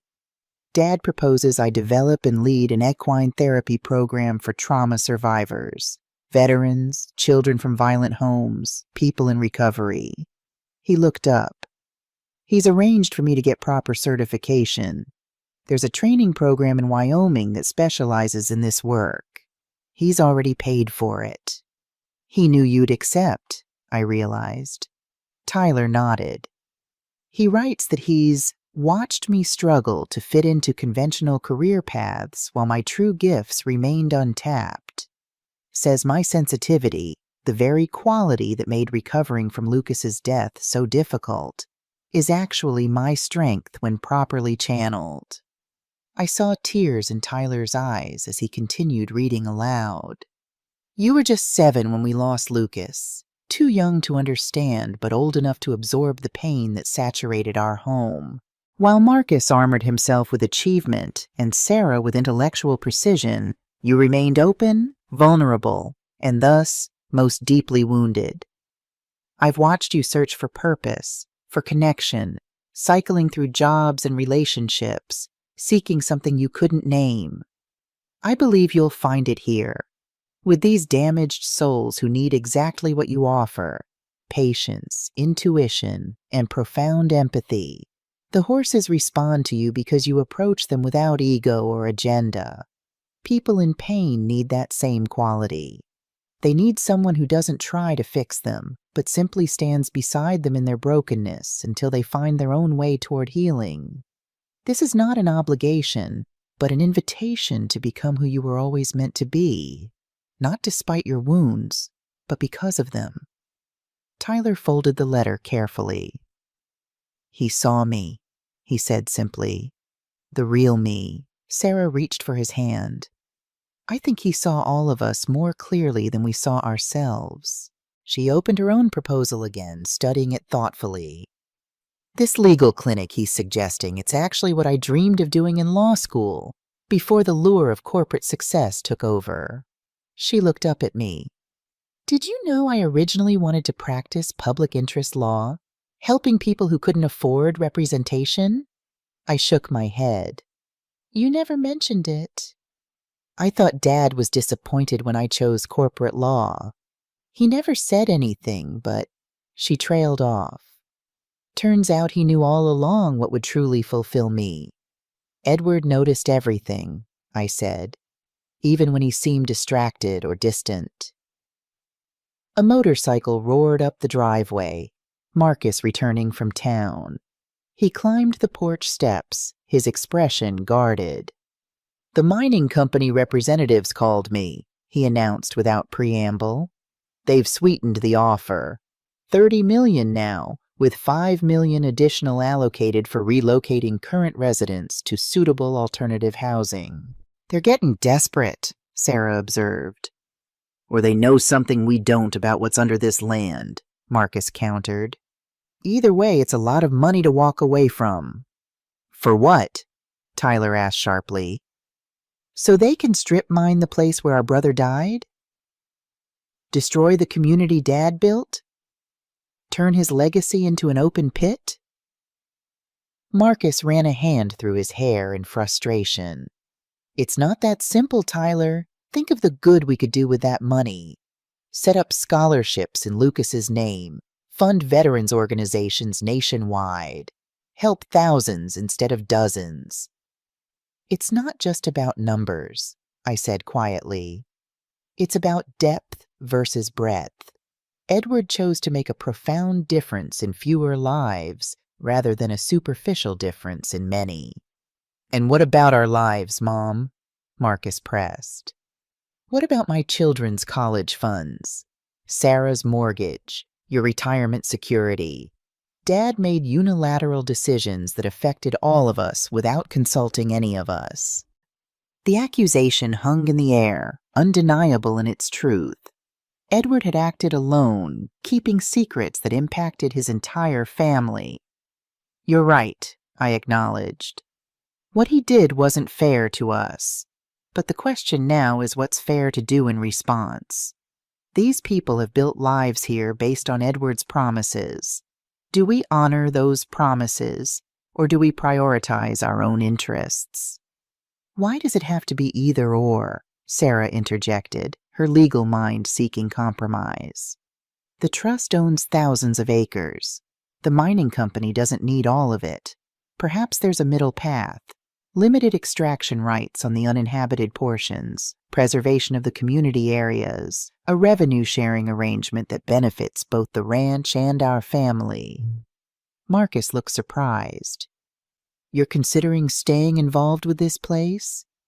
I'm considering all options, Sarah replied carefully. Dad's proposal resonated with me.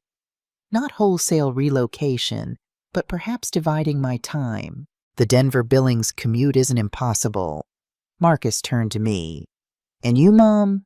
You're actually thinking about living here? After 30 years of refusing to even speak about this place? I gazed out at the ranch, at the land that had taken my son and haunted my dreams for decades. I'm thinking that maybe it's time to stop running, to face what happened here and try to make something good from it, like Edward did. Unbelievable, Marcus muttered. He paced the porch, struggling with emotions he rarely allowed himself to show. So I'm the only one not falling for Dad's posthumous guilt trip? The only one thinking practically about our family's future? Or maybe, Tyler suggested gently, you're the only one still keeping the walls up that we all built after Lucas died. The walls Dad spent 30 years trying to break through. Marcus stopped pacing, his expression vulnerable for a split second before hardening again. I need time to think, he said. Tomorrow's meeting with the mining company. I'll be there. But I'm not making any decisions tonight. As he disappeared into the house, Sarah squeezed my hand. He'll come around. It's just harder for him. He was old enough to fully understand when Lucas died, old enough to step into the man-of-the-house role when Dad fell apart. He's had the longest to entrench his coping mechanisms. And he has the most to lose by changing course now, Tyler added. His whole identity is built around being the successful one, the responsible one. I nodded, understanding my eldest son's struggle. Edward knew this would be hardest for Marcus. His proposal acknowledged that, offered partnership rather than charity, investment opportunity rather than emotional appeal. Give him space, Sarah advised. Let him process in his own way. As night fell completely, Eleanor appeared in the doorway. Dinner's ready if you're hungry. Nothing formal tonight, just soup and bread in the kitchen. We followed her inside, joining a small group of residents gathered around the kitchen table. Eleanor and Jackson, Olivia, Calvin, and a few others I'd met during the day. The conversation flowed easily, touching on ranch projects, community news, and childhood stories about Lucas that Jackson had clearly heard from Edward. For the first time, I found myself sharing memories of my son without the crushing weight of grief. His love of yellow, his terrible jokes, his habit of collecting injured creatures and nursing them back to health. He sounds like he belonged here, Eleanor observed. He did, I realized. This place, with all its challenges and imperfections, embodies who Lucas was becoming. Compassionate, protective, determined to help those in need. I looked around the table. I see him in all of you, in what you've built together. Later, as I prepared for bed in Edward's quarters, I opened the box of letters again, selecting one at random from the middle years. The date marked the 15th anniversary of Lucas's death. My dearest Helen, 15 years without our boy, a decade and a half of birthdays uncelebrated, graduations unmissed, life unlived. I sat by his memorial today, trying to imagine the young man he would have become at 25. Would he have followed me into medicine, found his own path, married, given us grandchildren? These questions have no answers, only the hollow ache of possibility extinguished too soon. Yet as I watched the children swimming in the lake today, safely, joyfully, under careful supervision, I felt Lucas's presence more strongly than I have in years, not as a ghost or fantasy, but as an inspiration. These children learn water safety in his name. These veterans find purpose because of the purpose I found in honoring him. These families build new lives in the shadow of our greatest loss. Is it wrong to find comfort in this? To discover meaning in tragedy? I don't know. But I do know that the 40 acres we once called home now shelter 27 souls who had nowhere else to go. And somehow that feels right, as if Lucas himself whispered this purpose to me in those dark days after we lost him. I wish you could see it, Helen. Not to reopen your wound, but to witness how beauty can grow from ashes. How our son's brief life continues to ripple outward, touching lives he never knew. Perhaps someday. With eternal love, Edward. I closed the letter, Edward's words resonating through me. For 30 years I had preserved Lucas in memory, keeping his room untouched, his possessions pristine, his name sacred and rarely spoken. I had enshrined my grief, treating it as the only acceptable tribute to my lost child.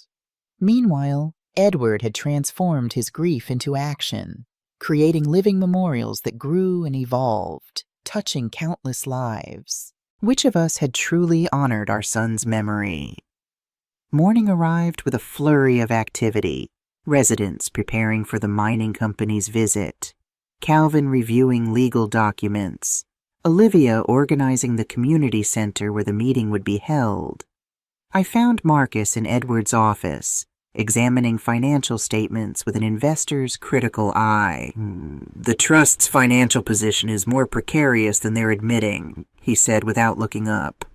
Edward's $3 million is nearly depleted after last year's capital improvements.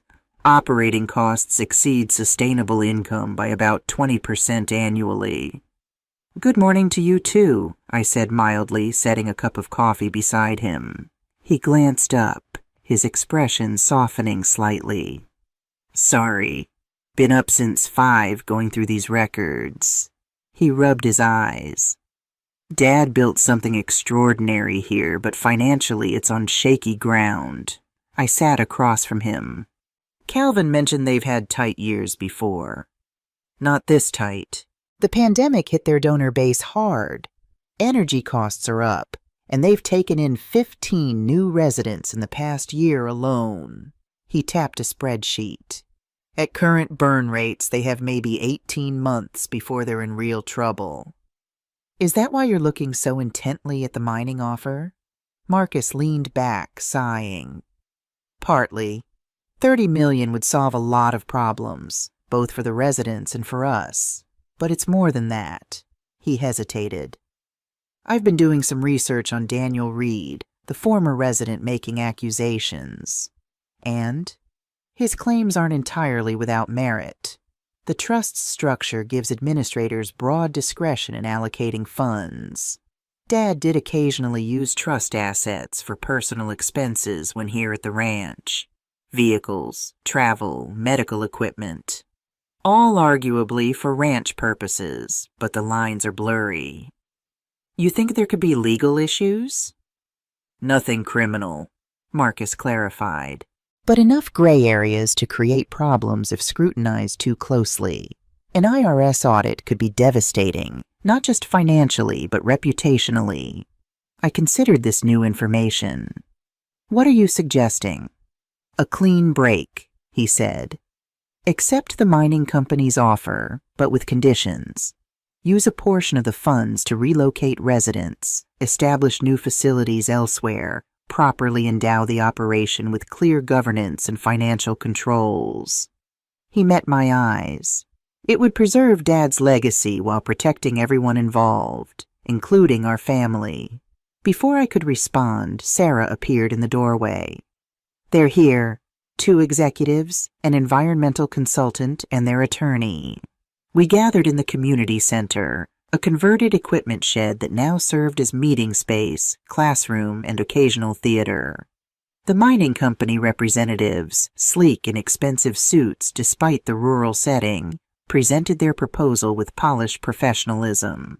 $30 million for mineral rights to the entire property, explained Charles Brookfield, the silver-haired CEO, plus $5 million dedicated to relocating current residents to equivalent or superior accommodations within a 50-mile radius. We've identified several potential properties, added his colleague, advancing through a slideshow of ranches and small compounds. All would accommodate your current population with room for growth.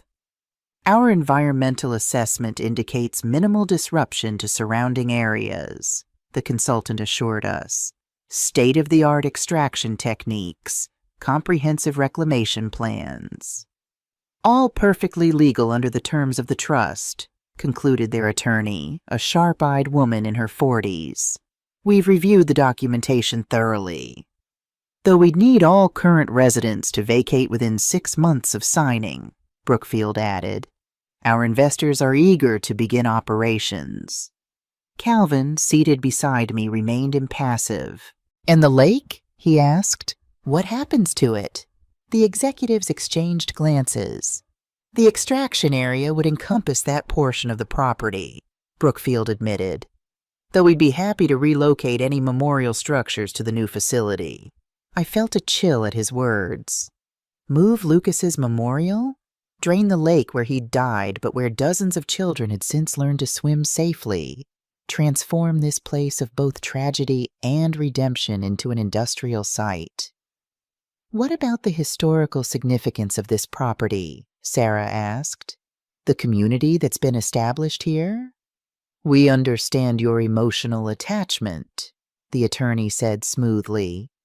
But realistically, buildings can be rebuilt, communities relocated. The mineral deposits under this land, however, are fixed assets, increasingly valuable in today's market. $35 million is a phenomenal offer, Brookfield emphasized. Nearly triple the property's assessed value. It would secure the financial future of your charitable endeavor for generations. The way he said charitable endeavor, slightly dismissive, made clear his view of Lee Ranch's worth compared to the resources beneath it. We'd like time to discuss privately, Marcus said, ever the businessman. Could you give us an hour? Of course, Brookfield agreed, gathering his materials. We'll wait at our hotel in town. Call when you're ready to proceed. After they left, the room erupted in concerned conversation. Ranch residents who had observed the presentation voiced fears about relocation, community disruption, the loss of the home they'd built. Calvin raised concerns about the feasibility of finding equivalent property in the region. Olivia questioned the environmental impact, despite the company's reassurances.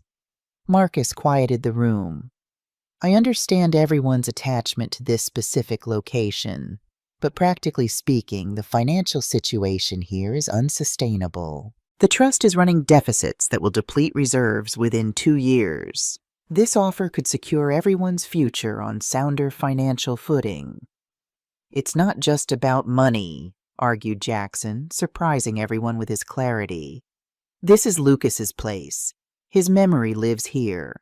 Mr. Edwards said we must never forget. We wouldn't forget, Marcus assured him. We'd take that memory with us, establish a new memorial. It wouldn't be the same, Jackson insisted. The lake is special. The flowers know where to grow. Eleanor placed a gentle hand on her son's shoulder. Jackson speaks from the heart, but he's right. This land holds meaning beyond its monetary value. Your father understood that. It's why he preserved it all these years. I watched my children's reactions. Marcus calculating, Sarah conflicted, Tyler clearly opposed to relocation. The residents looked to me expectantly, as if Edward's widow held some decisive authority. "What would Dad do?" Tyler asked quietly. Marcus shook his head. "Dad created this situation by keeping secrets and making unilateral decisions. Maybe it's time for transparency and collaborative planning instead." "I agree," Sarah surprised us by saying. "But collaboration means considering all stakeholders, not just financial outcomes, but human ones too." Calvin cleared his throat. "Legally, the trust gives Mrs. Lee significant influence in any major decisions, though not absolute authority. The board of directors, currently myself, Olivia, and 2 others, must approve any property transactions." All eyes turned to me. "I need to see something before I can decide," I said, rising from my chair. "Tyler, would you drive me to town?" My youngest son looked confused, but nodded. "Of course." "We'll reconvene in an hour," I told the group. This isn't a decision to be rushed. In the car, Tyler asked where we were going. "The county assessor's office," I replied. "There's something in Edward's letters I need to verify." At the county building, I requested historical property records for Lee Ranch, particularly focusing on the northern parcel Edward had sold the previous year. The clerk, curious but professional, provided the files I needed. 30 minutes later, I had my answer. I asked Tyler to make one more stop, the mining company's hotel, before returning to the ranch. When we rejoined the group at the community center, I noticed Marcus had separated the residents into smaller discussion groups, each tackling different aspects of the potential relocation: housing needs, program requirements, transition logistics. Ever the efficient manager, even in a situation that clearly tore at his conscience. "Mom, did you find what you were looking for?" Sarah asked as I entered. "Yes," I said, "Sid. And I believe I have a solution that might work for everyone. But first, I need to explain something Edward did that none of us knew about." The room quieted as I took center stage. Last year, Edward sold the northern parcel of our property for $3 million to fund improvements here at the ranch. What none of you know, what he didn't record in any of his letters or journals, is that he included a specific clause in that sale agreement. I held up the document I'd retrieved from the county records. Edward retained first right of refusal on any subsequent sale of that parcel. When I checked with the mining company just now, I confirmed what I suspected. The northern parcel they purchased last year contains most of the mineral deposits they're interested in. Murmurs rippled through the room as understanding dawned. They didn't tell us they already owned part of the property, Sarah realized. They're trying to consolidate their holdings. Exactly, I said. And according to their own geological surveys, which they reluctantly showed me, the deposits extend primarily northward, away from the ranch core, away from the lake and memorial, away from most of the buildings and facilities that make up this community. Marcus looked intrigued despite himself. "So you're suggesting—" "A counteroffer," I said firmly. "We sell them additional acreage to the north and east, uninhabited areas that would give them access to most of the deposits, but retain the central ranch, including the lake, memorial, and all current housing and facilities. We use the proceeds to create a proper endowment that ensures financial stability for the ranch long term." "The mining company won't be happy with partial access," Marcus pointed out. "No, but they want these deposits badly enough to compromise," I countered. "And they know we now understand they've been less than forthcoming about their existing ownership stake. It strengthens our negotiating position considerably." Calvin was already reviewing the property maps. "This could work. If we retain about 800 acres around the core facilities and sell the remaining 2,200 acres, We'd have a buffer zone while still giving them access to roughly 70% of the mineral deposits. We could stipulate strict environmental protections for the watershed, added Sarah, professional instincts engaged. Ensure no contamination reaches the lake or groundwater. And use the proceeds to create an actual endowment, Marcus said, running calculations on his tablet. Properly invested, even $15 million could generate enough annual income to close the operating deficit while building reserves for future needs. As the discussion evolved, I watched my children transform before my eyes. Sarah's legal mind crafting protective covenants, Marcus's financial acumen structuring a sustainable economic model, Tyler's empathy ensuring resident concerns were addressed, each applying their unique strengths to protect Edward's legacy while adapting it to new realities. When Brookfield and his team returned, they were visibly shocked by our counterproposal. After initial resistance and some hard negotiation, during which Marcus proved himself every bit the formidable businessman I'd known he was, we reached an agreement in principle, $18 million for the non-core acreage, with comprehensive environmental protections, a phased extraction timeline, and a small percentage of ongoing royalties directed to the trust. Not the outcome we anticipated, Brookfield admitted as they prepared to leave, but workable. Our board will need to approve, of course. As will ours, Calvin replied with professional courtesy. After the mining executives departed, the mood at the ranch was cautiously optimistic. We hadn't sold out Edward's vision, nor had we rejected pragmatic concerns. We'd found a middle path that honored both. As residents dispersed to their evening routines, my 3 children and I walked down to Lucas's memorial by the lake. The setting sun cast long shadows across the water, turning it to molten gold. "How did you know about that first right of refusal clause?" Marcus asked. It wasn't in any of the documents I reviewed. It wasn't in Edward's letters either, I admitted. But I remembered something he wrote about always having a backup plan, always creating safety nets that others might not see. It made me wonder if he'd anticipated this very situation. Dad playing chess while everyone else played checkers, Tyler said with a smile. He wasn't perfect, Sarah observed, but he was brilliant in his own way. He was preparing us, I realized, the thought crystallizing as I spoke it. All those letters, the videos, the legacy proposals, they weren't just explanations of the past. They were his way of equipping us for exactly this moment, when his creation would face its first real threat without him. Marcus gazed out at the lake, his expression softening. He knew we'd find a way through together, using all our different strengths. He glanced at his siblings. Maybe that's what he wanted all along, not for each of us to take up residence here necessarily, but for us to heal as a family by protecting what he built.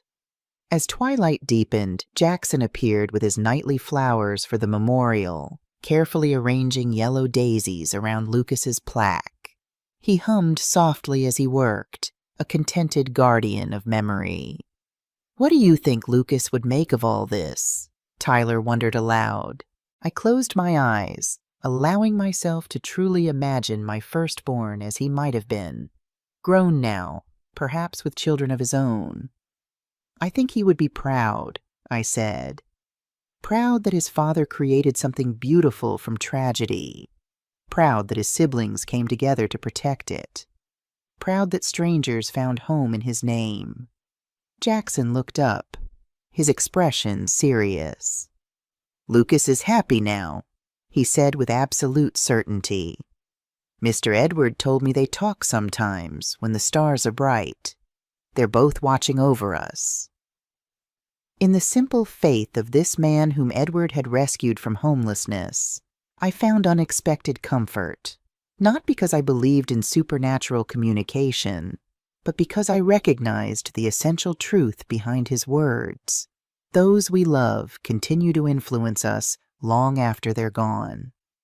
Lucas lived on in this community, Edward lived on in his letters, his plans, his vision, and now it was our turn to carry that legacy forward, not exactly as Edward had envisioned, perhaps, but in a way that honored the heart of what he'd created while adapting to new realities. "So what happens next?" Sarah asked as stars began appearing overhead. "That," I said, "is up to each of us to decide." A week passed at Lee Ranch, the longest I'd stayed in Montana since Lucas's death. Each day brought new revelations as I immersed myself in Edward's hidden world. I read his letters chronologically, a dozen each evening, watching through his words as the community evolved from one homeless veteran to the thriving sanctuary it had become. I toured every facility with Olivia. The schoolhouse where children who'd struggled in traditional education thrived under individualized attention. The workshop where veterans crafted furniture that generated income for the ranch. The medical clinic staffed by volunteer doctors from Billings. And the therapeutic riding center where traumatized children connected with rescued horses. The swimming program by the lake became my daily ritual. Sitting on the memorial bench, watching instructors teach water safety with meticulous care. 47 children had learned to swim here. 47 lives potentially saved from Lucas's fate. My own children responded differently to Edward's legacy proposals. Marcus returned to Denver after 2 days, citing pressing business matters, but promising to consider options. His parting words, "Don't make any permanent decisions yet, Mom," carried both concern and caution. Sarah took a 2-week leave from her law firm, spending hours with Calvin, reviewing the ranch's legal challenges, immigration cases, veterans' benefits appeals, custody issues for women fleeing abuse. She worked with quiet intensity, asking occasional questions, but keeping her thoughts private. Tyler never left. He moved into a small cabin near the stables, spending his days working with the horses and his evenings in long conversations with Jackson and the veterans. I'd never seen my youngest son so centered, so purposeful. The restlessness that had defined him seemed to evaporate in the Montana air. On my 7th morning, I awoke early and walked alone to Benjamin's memorial. The rising sun cast long shadows across the lake that had taken my son and transformed my husband. Decades of grief and secrets had flowed from this place, yet somehow hope had emerged as well. "I thought I might find you here," came a voice behind me. Eleanor approached slowly with her cane, Jackson following with a bouquet of wildflowers. "Tuesday flowers for Lucas," Jackson explained, carefully arranging them at the memorial. Eleanor eased herself onto the bench beside me. "Edward came here every morning, too. Said it helped him start the day with purpose, remembering why all this exists." I watched Jackson whispering to the memorial, having some private conversation with the boy he'd never met, but somehow knew through Edward's stories. "He kept Lucas alive here," I said softly, "while I was keeping him dead in Denver." "Different ways of grieving," Eleanor corrected. "Neither right nor wrong, but Edward's way helped others. Created this. My way helped no one, not even me. Yet here you are now," Eleanor observed. "That's what matters." Jackson finished his flower arrangement and wandered toward the lake's edge, giving us privacy while remaining within sight. "I've been reading Edward's letters," I told her. "One struck me particularly from about 5 years ago. He described watching you and Jackson at the 4th of July celebration. Jackson was helping younger children with sparklers, so careful, so protective. Edward wrote that it reminded him of Lucas with his younger siblings." Eleanor smiled. "Edward often said Jackson and Lucas would have been soul brothers, both so gentle, so aware of others' feelings. In that letter, Edward wondered if I would ever meet Jackson, if I would see what he saw, Lucas's spirit living on in this community." I took a deep breath. He wrote that his greatest regret was building all this without me. It was, Eleanor confirmed. He told me once that success felt hollow without you to share it, that saving strangers couldn't compensate for the distance growing between him and his own family. Yet he never told us. Fear is powerful, Eleanor said simply. Once he'd established the pattern of secrecy, breaking it became more terrifying with each passing year. We sat in companionable silence, watching Jackson skip stones across the lake surface. No fear of the water that had claimed Lucas, just respectful caution instilled by Edward's swimming program. I have made my decision, I said finally. Eleanor nodded, unsurprised. I thought today might be the day. How did you know? You have Edward's look, the one he got when his mind was settled. She patted my hand. Whatever you've decided, he would respect it. I'm staying, I said, the words bringing immediate lightness. Not visiting, not observing, staying, making this place my home. Eleanor's eyes filled with tears. Edward would be so grateful. I need to honor what he built here, what Lucas inspired. I watched Tyler emerge from the tree line heading toward the stables. And I need to support Tyler's healing. He's found himself here in ways I never thought possible. And your other children? They'll make their own choices. Sarah seems drawn to the legal work, though she hasn't committed yet. Marcus is struggling the most with all this, but I have to respect his journey, whatever direction it takes. Family is complicated, Eleanor acknowledged, especially when secrets are suddenly revealed.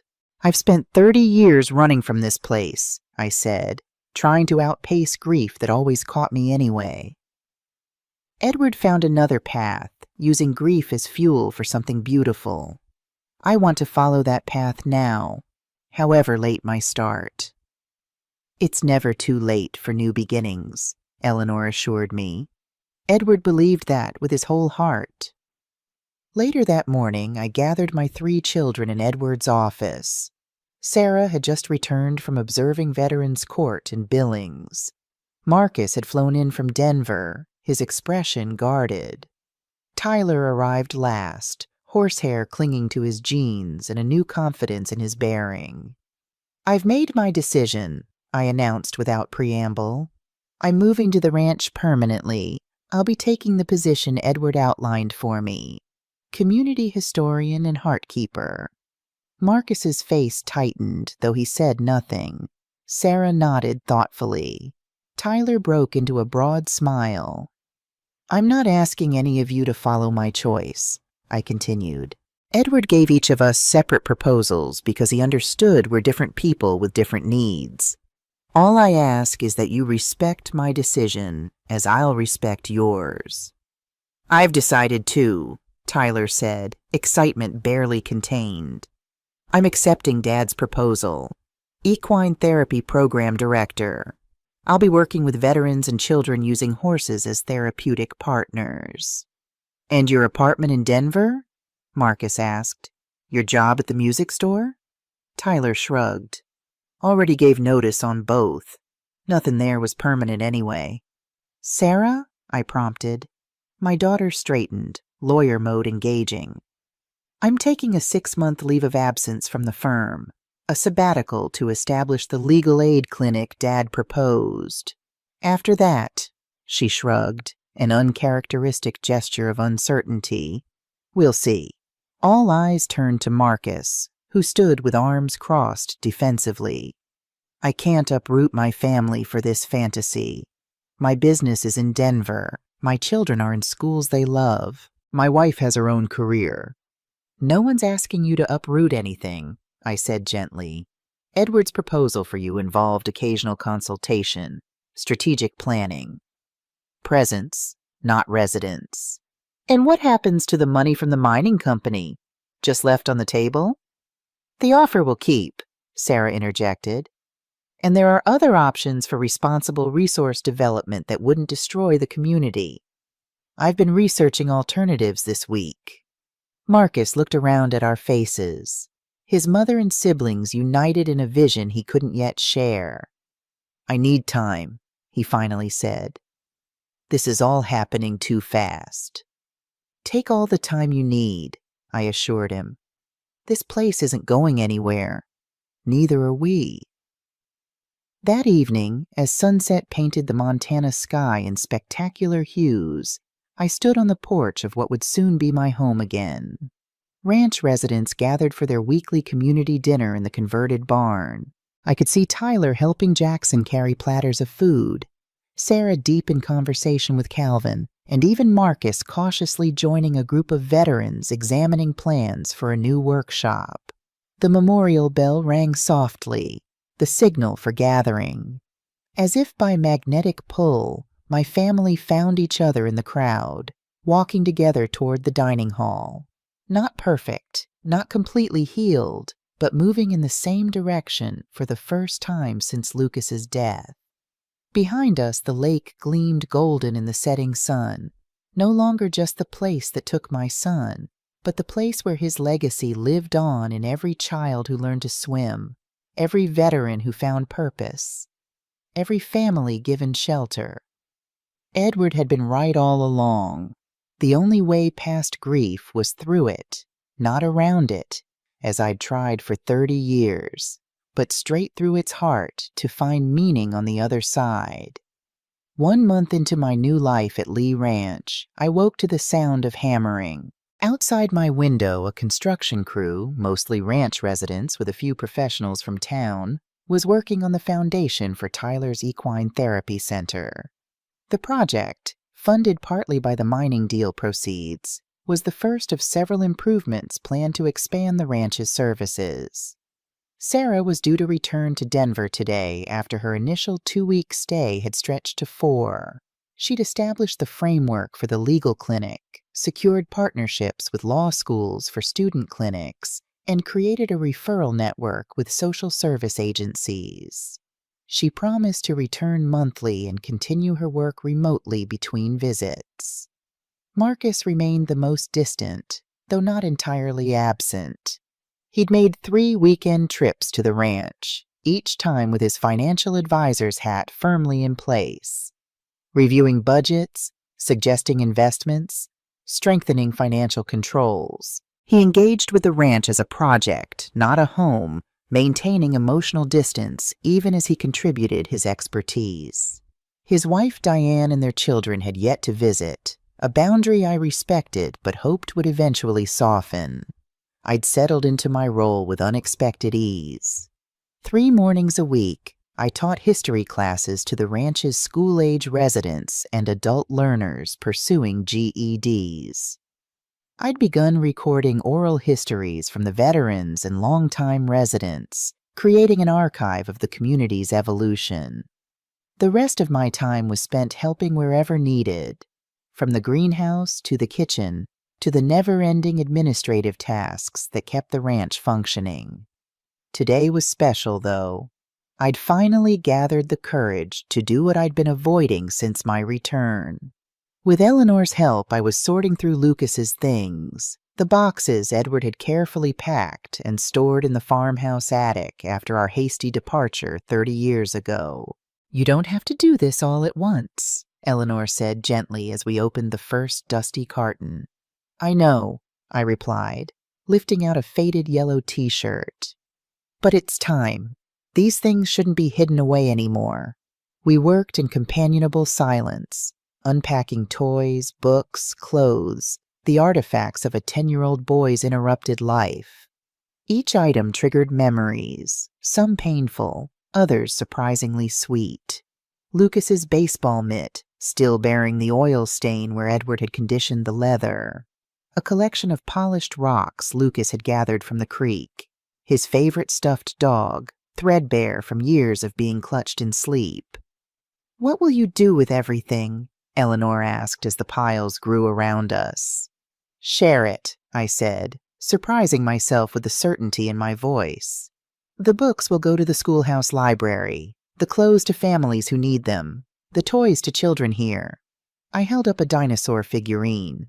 Lucas would have hated knowing his things were gathering dust when they could bring joy to others. Eleanor nodded approvingly. "Edward would be so proud of you, Helen." I should have done this years ago, I admitted, instead of sealing his room like a mausoleum. We heal in our own time, Eleanor said. You weren't ready then. You are now. At the bottom of the final box, I found something unexpected, a child's drawing in a simple frame. Lucas had created it just weeks before his death. A stick figure family standing before a house with a distinctive red barn, a blue lake in the background. Across the top, in careful childish printing, my home. Tears blurred my vision. I'd forgotten this, I whispered. It hung in our kitchen in Denver until I couldn't bear to look at it anymore. Edward must have saved it when I asked him to put it away. It belongs somewhere people can see it, Eleanor suggested. Perhaps in the dining hall? I nodded, unable to speak. Lucas's simple drawing captured everything. The home he'd loved, the family he'd cherished, the place that would eventually become his lasting legacy. A knock at the attic door interrupted our contemplation. Sarah stood in the doorway, dressed for travel, her briefcase in hand. "Mom," she called. "My flight's in 3 hours. I need to head to the airport." "Coming," I replied, carefully setting the drawing aside. "Just finishing up here." Sarah's eyes swept over the organized piles, understanding immediately what I'd been doing. "Lucas's things?" I nodded. Time to let them breathe again, be useful to others. Sarah stepped into the room, kneeling beside a stack of books. She picked up a battered copy of Where the Wild Things Are. "I remember him making Dad read this every night for a month," she said softly. "Dad would do all the monster voices." "You remember that?" I was surprised. Sarah had been only 8 when Lucas died. "I remember more than you think," she replied. Lucas teaching me to catch frogs, Lucas defending me when Marcus teased me, Lucas sneaking me cookies after bedtime. I reached for her hand. "I didn't realize. We never talked about him. After." "None of us did," Sarah acknowledged. "It was like he became a ghost we all saw but never mentioned." She replaced the book carefully. "That's what's different here. His memory isn't hidden away. It's woven into everything." Eleanor discreetly excused herself, leaving us alone among the treasures of Lucas's brief life. "Your flight," I reminded Sarah gently. "I've been thinking," she said, still looking at the books.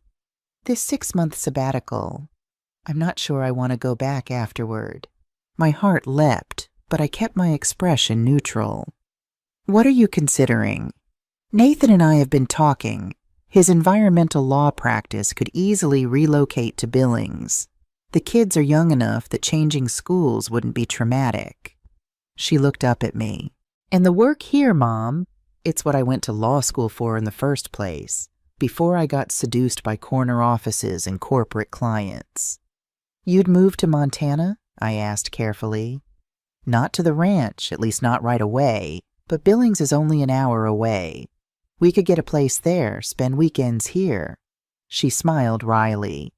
"Nathan's already researching property values. Says it's a lot more house for a lot less money than Denver." "What about Marcus? Have you told him?" Sarah sighed. "Not yet. He's already feeling outnumbered. I don't want him to think we're ganging up on him." "He'll come around," I assured her, though with less certainty than I'd like. "In his own way, in his own time." "I hope so," Sarah said, rising to her feet. "Because I think Dad was right about all of us. This place has something we each need, even Marcus, though he's fighting it hardest." She checked her watch. "I really do have to go now." I stood, brushing dust from my jeans, and followed her downstairs. Outside, Tyler and Jackson were waiting to say goodbye, Jackson clutching a farewell card he'd made himself. As Sarah hugged her brother, I noticed Marcus's SUV pulling into the yard. He wasn't expected until the weekend. "What's he doing here?" Tyler wondered aloud. I don't know, I replied, watching as my eldest son emerged from his vehicle, his expression unreadable. Marcus approached our small group, nodding a greeting. Sarah, thought I might catch you before you left. Just heading out, Sarah confirmed. Everything okay? We weren't expecting you until Saturday. Change of plans, Marcus replied cryptically. Mom, can we talk? All of us? Something in his tone made my stomach tighten. Of course. Sarah's flight. I'll reschedule, Sarah interrupted, studying her brother intently. This seems important. It is, Marcus confirmed. We gathered in Edward's office, the heart of the ranch's operations and increasingly the center of our family discussions. Marcus remained standing while the rest of us found seats. I've been doing a lot of thinking, he began, pacing slightly. About Dad, about this place, about what it means for our family. And? Tyler prompted when Marcus fell silent. And I've made some decisions, Marcus continued. First, I've established a scholarship fund in Lucas's name at the University of Montana. Full rides for children who've experienced trauma and want to pursue careers in medicine, psychology, or social work. Marcus, that's wonderful, I said, surprised and touched. He nodded, acknowledging my approval.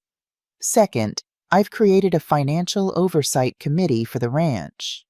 Professional fund managers who'll ensure long-term sustainability without compromising the mission. They'll work under Calvin's supervision, but bring expertise the current board lacks. Smart, Sarah commented. That addresses the concerns you raised about financial governance. Third, Marcus continued, and here he hesitated slightly. I've purchased the old Williams property adjacent to the ranch. 70 acres, including that ridge to the west. We all stared at him, confused. You bought land next to the ranch? Tyler asked. Why? Marcus took a deep breath. Because Diane and I are building a vacation home there. Nothing extravagant, but big enough for extended family visits. The kids need to know this part of their heritage. And He paused, looking more vulnerable than I'd seen him in years. I need to find my own connection to this place. Not living here full-time like you and Tyler. Not commuting like Sarah's planning, but having a foothold.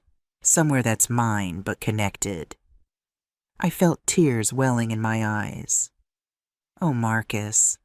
Don't make too much of it, he warned, but his voice lacked its usual edge. I'm still keeping my business in Denver. Still maintaining my life there. This is just a bridge. Between the worlds Dad somehow managed to inhabit simultaneously. Tyler stood and embraced his brother, a gesture Marcus stiffly accepted but didn't return. It's a start, Tyler said quietly. It's what I can offer, Marcus replied. For now. Sarah smiled knowingly. And once Diane experiences Montana summers and the kids discover ranch life. One step at a time, Marcus cautioned, but a ghost of a smile played at his lips. Let's not get ahead of ourselves. I studied my eldest son, the child who'd shouldered so much responsibility after Lucas's death, who'd armored himself with success and control. This was a monumental concession from him, an admission that perhaps Edward's vision had merit after all. Not a full surrender, but an olive branch, a willingness to explore reconciliation on his own terms. Edward would be so pleased, I said softly. Marcus's expression softened. Maybe. Or maybe he'd say I'm still being too cautious, too calculating. He shrugged. Either way, it's the best I can do right now. It's perfect, I assured him. Exactly what this family needs, a way forward that honors everyone's boundaries and needs. Outside, the construction crew continued their work on the Equine Therapy Center. Inside, in this room where Edward had planned and dreamed and written his unsent letters, another piece of healing fell into place. Not complete restoration, that would take more time, but a significant step toward wholeness.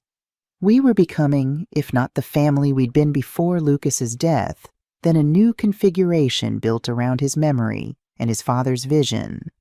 Different, but no less connected. Wounded, but healing.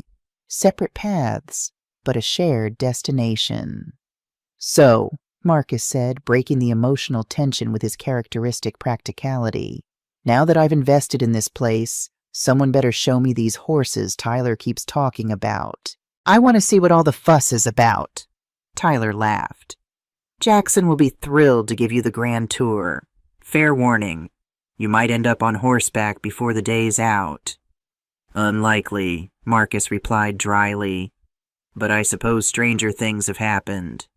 As we filed out of the office, I lingered behind, my gaze falling on the photograph of Lucas that had always occupied a place of honor on Edward's desk. For so long, that image had brought only pain, a reminder of what was lost, what could never be recovered. Now, surrounded by evidence of what his brief life had inspired, I felt something different. Not just grief, but gratitude. Not just loss, but legacy. We found our way home, Lucas, I whispered, touching his smiling face. All of us, finally.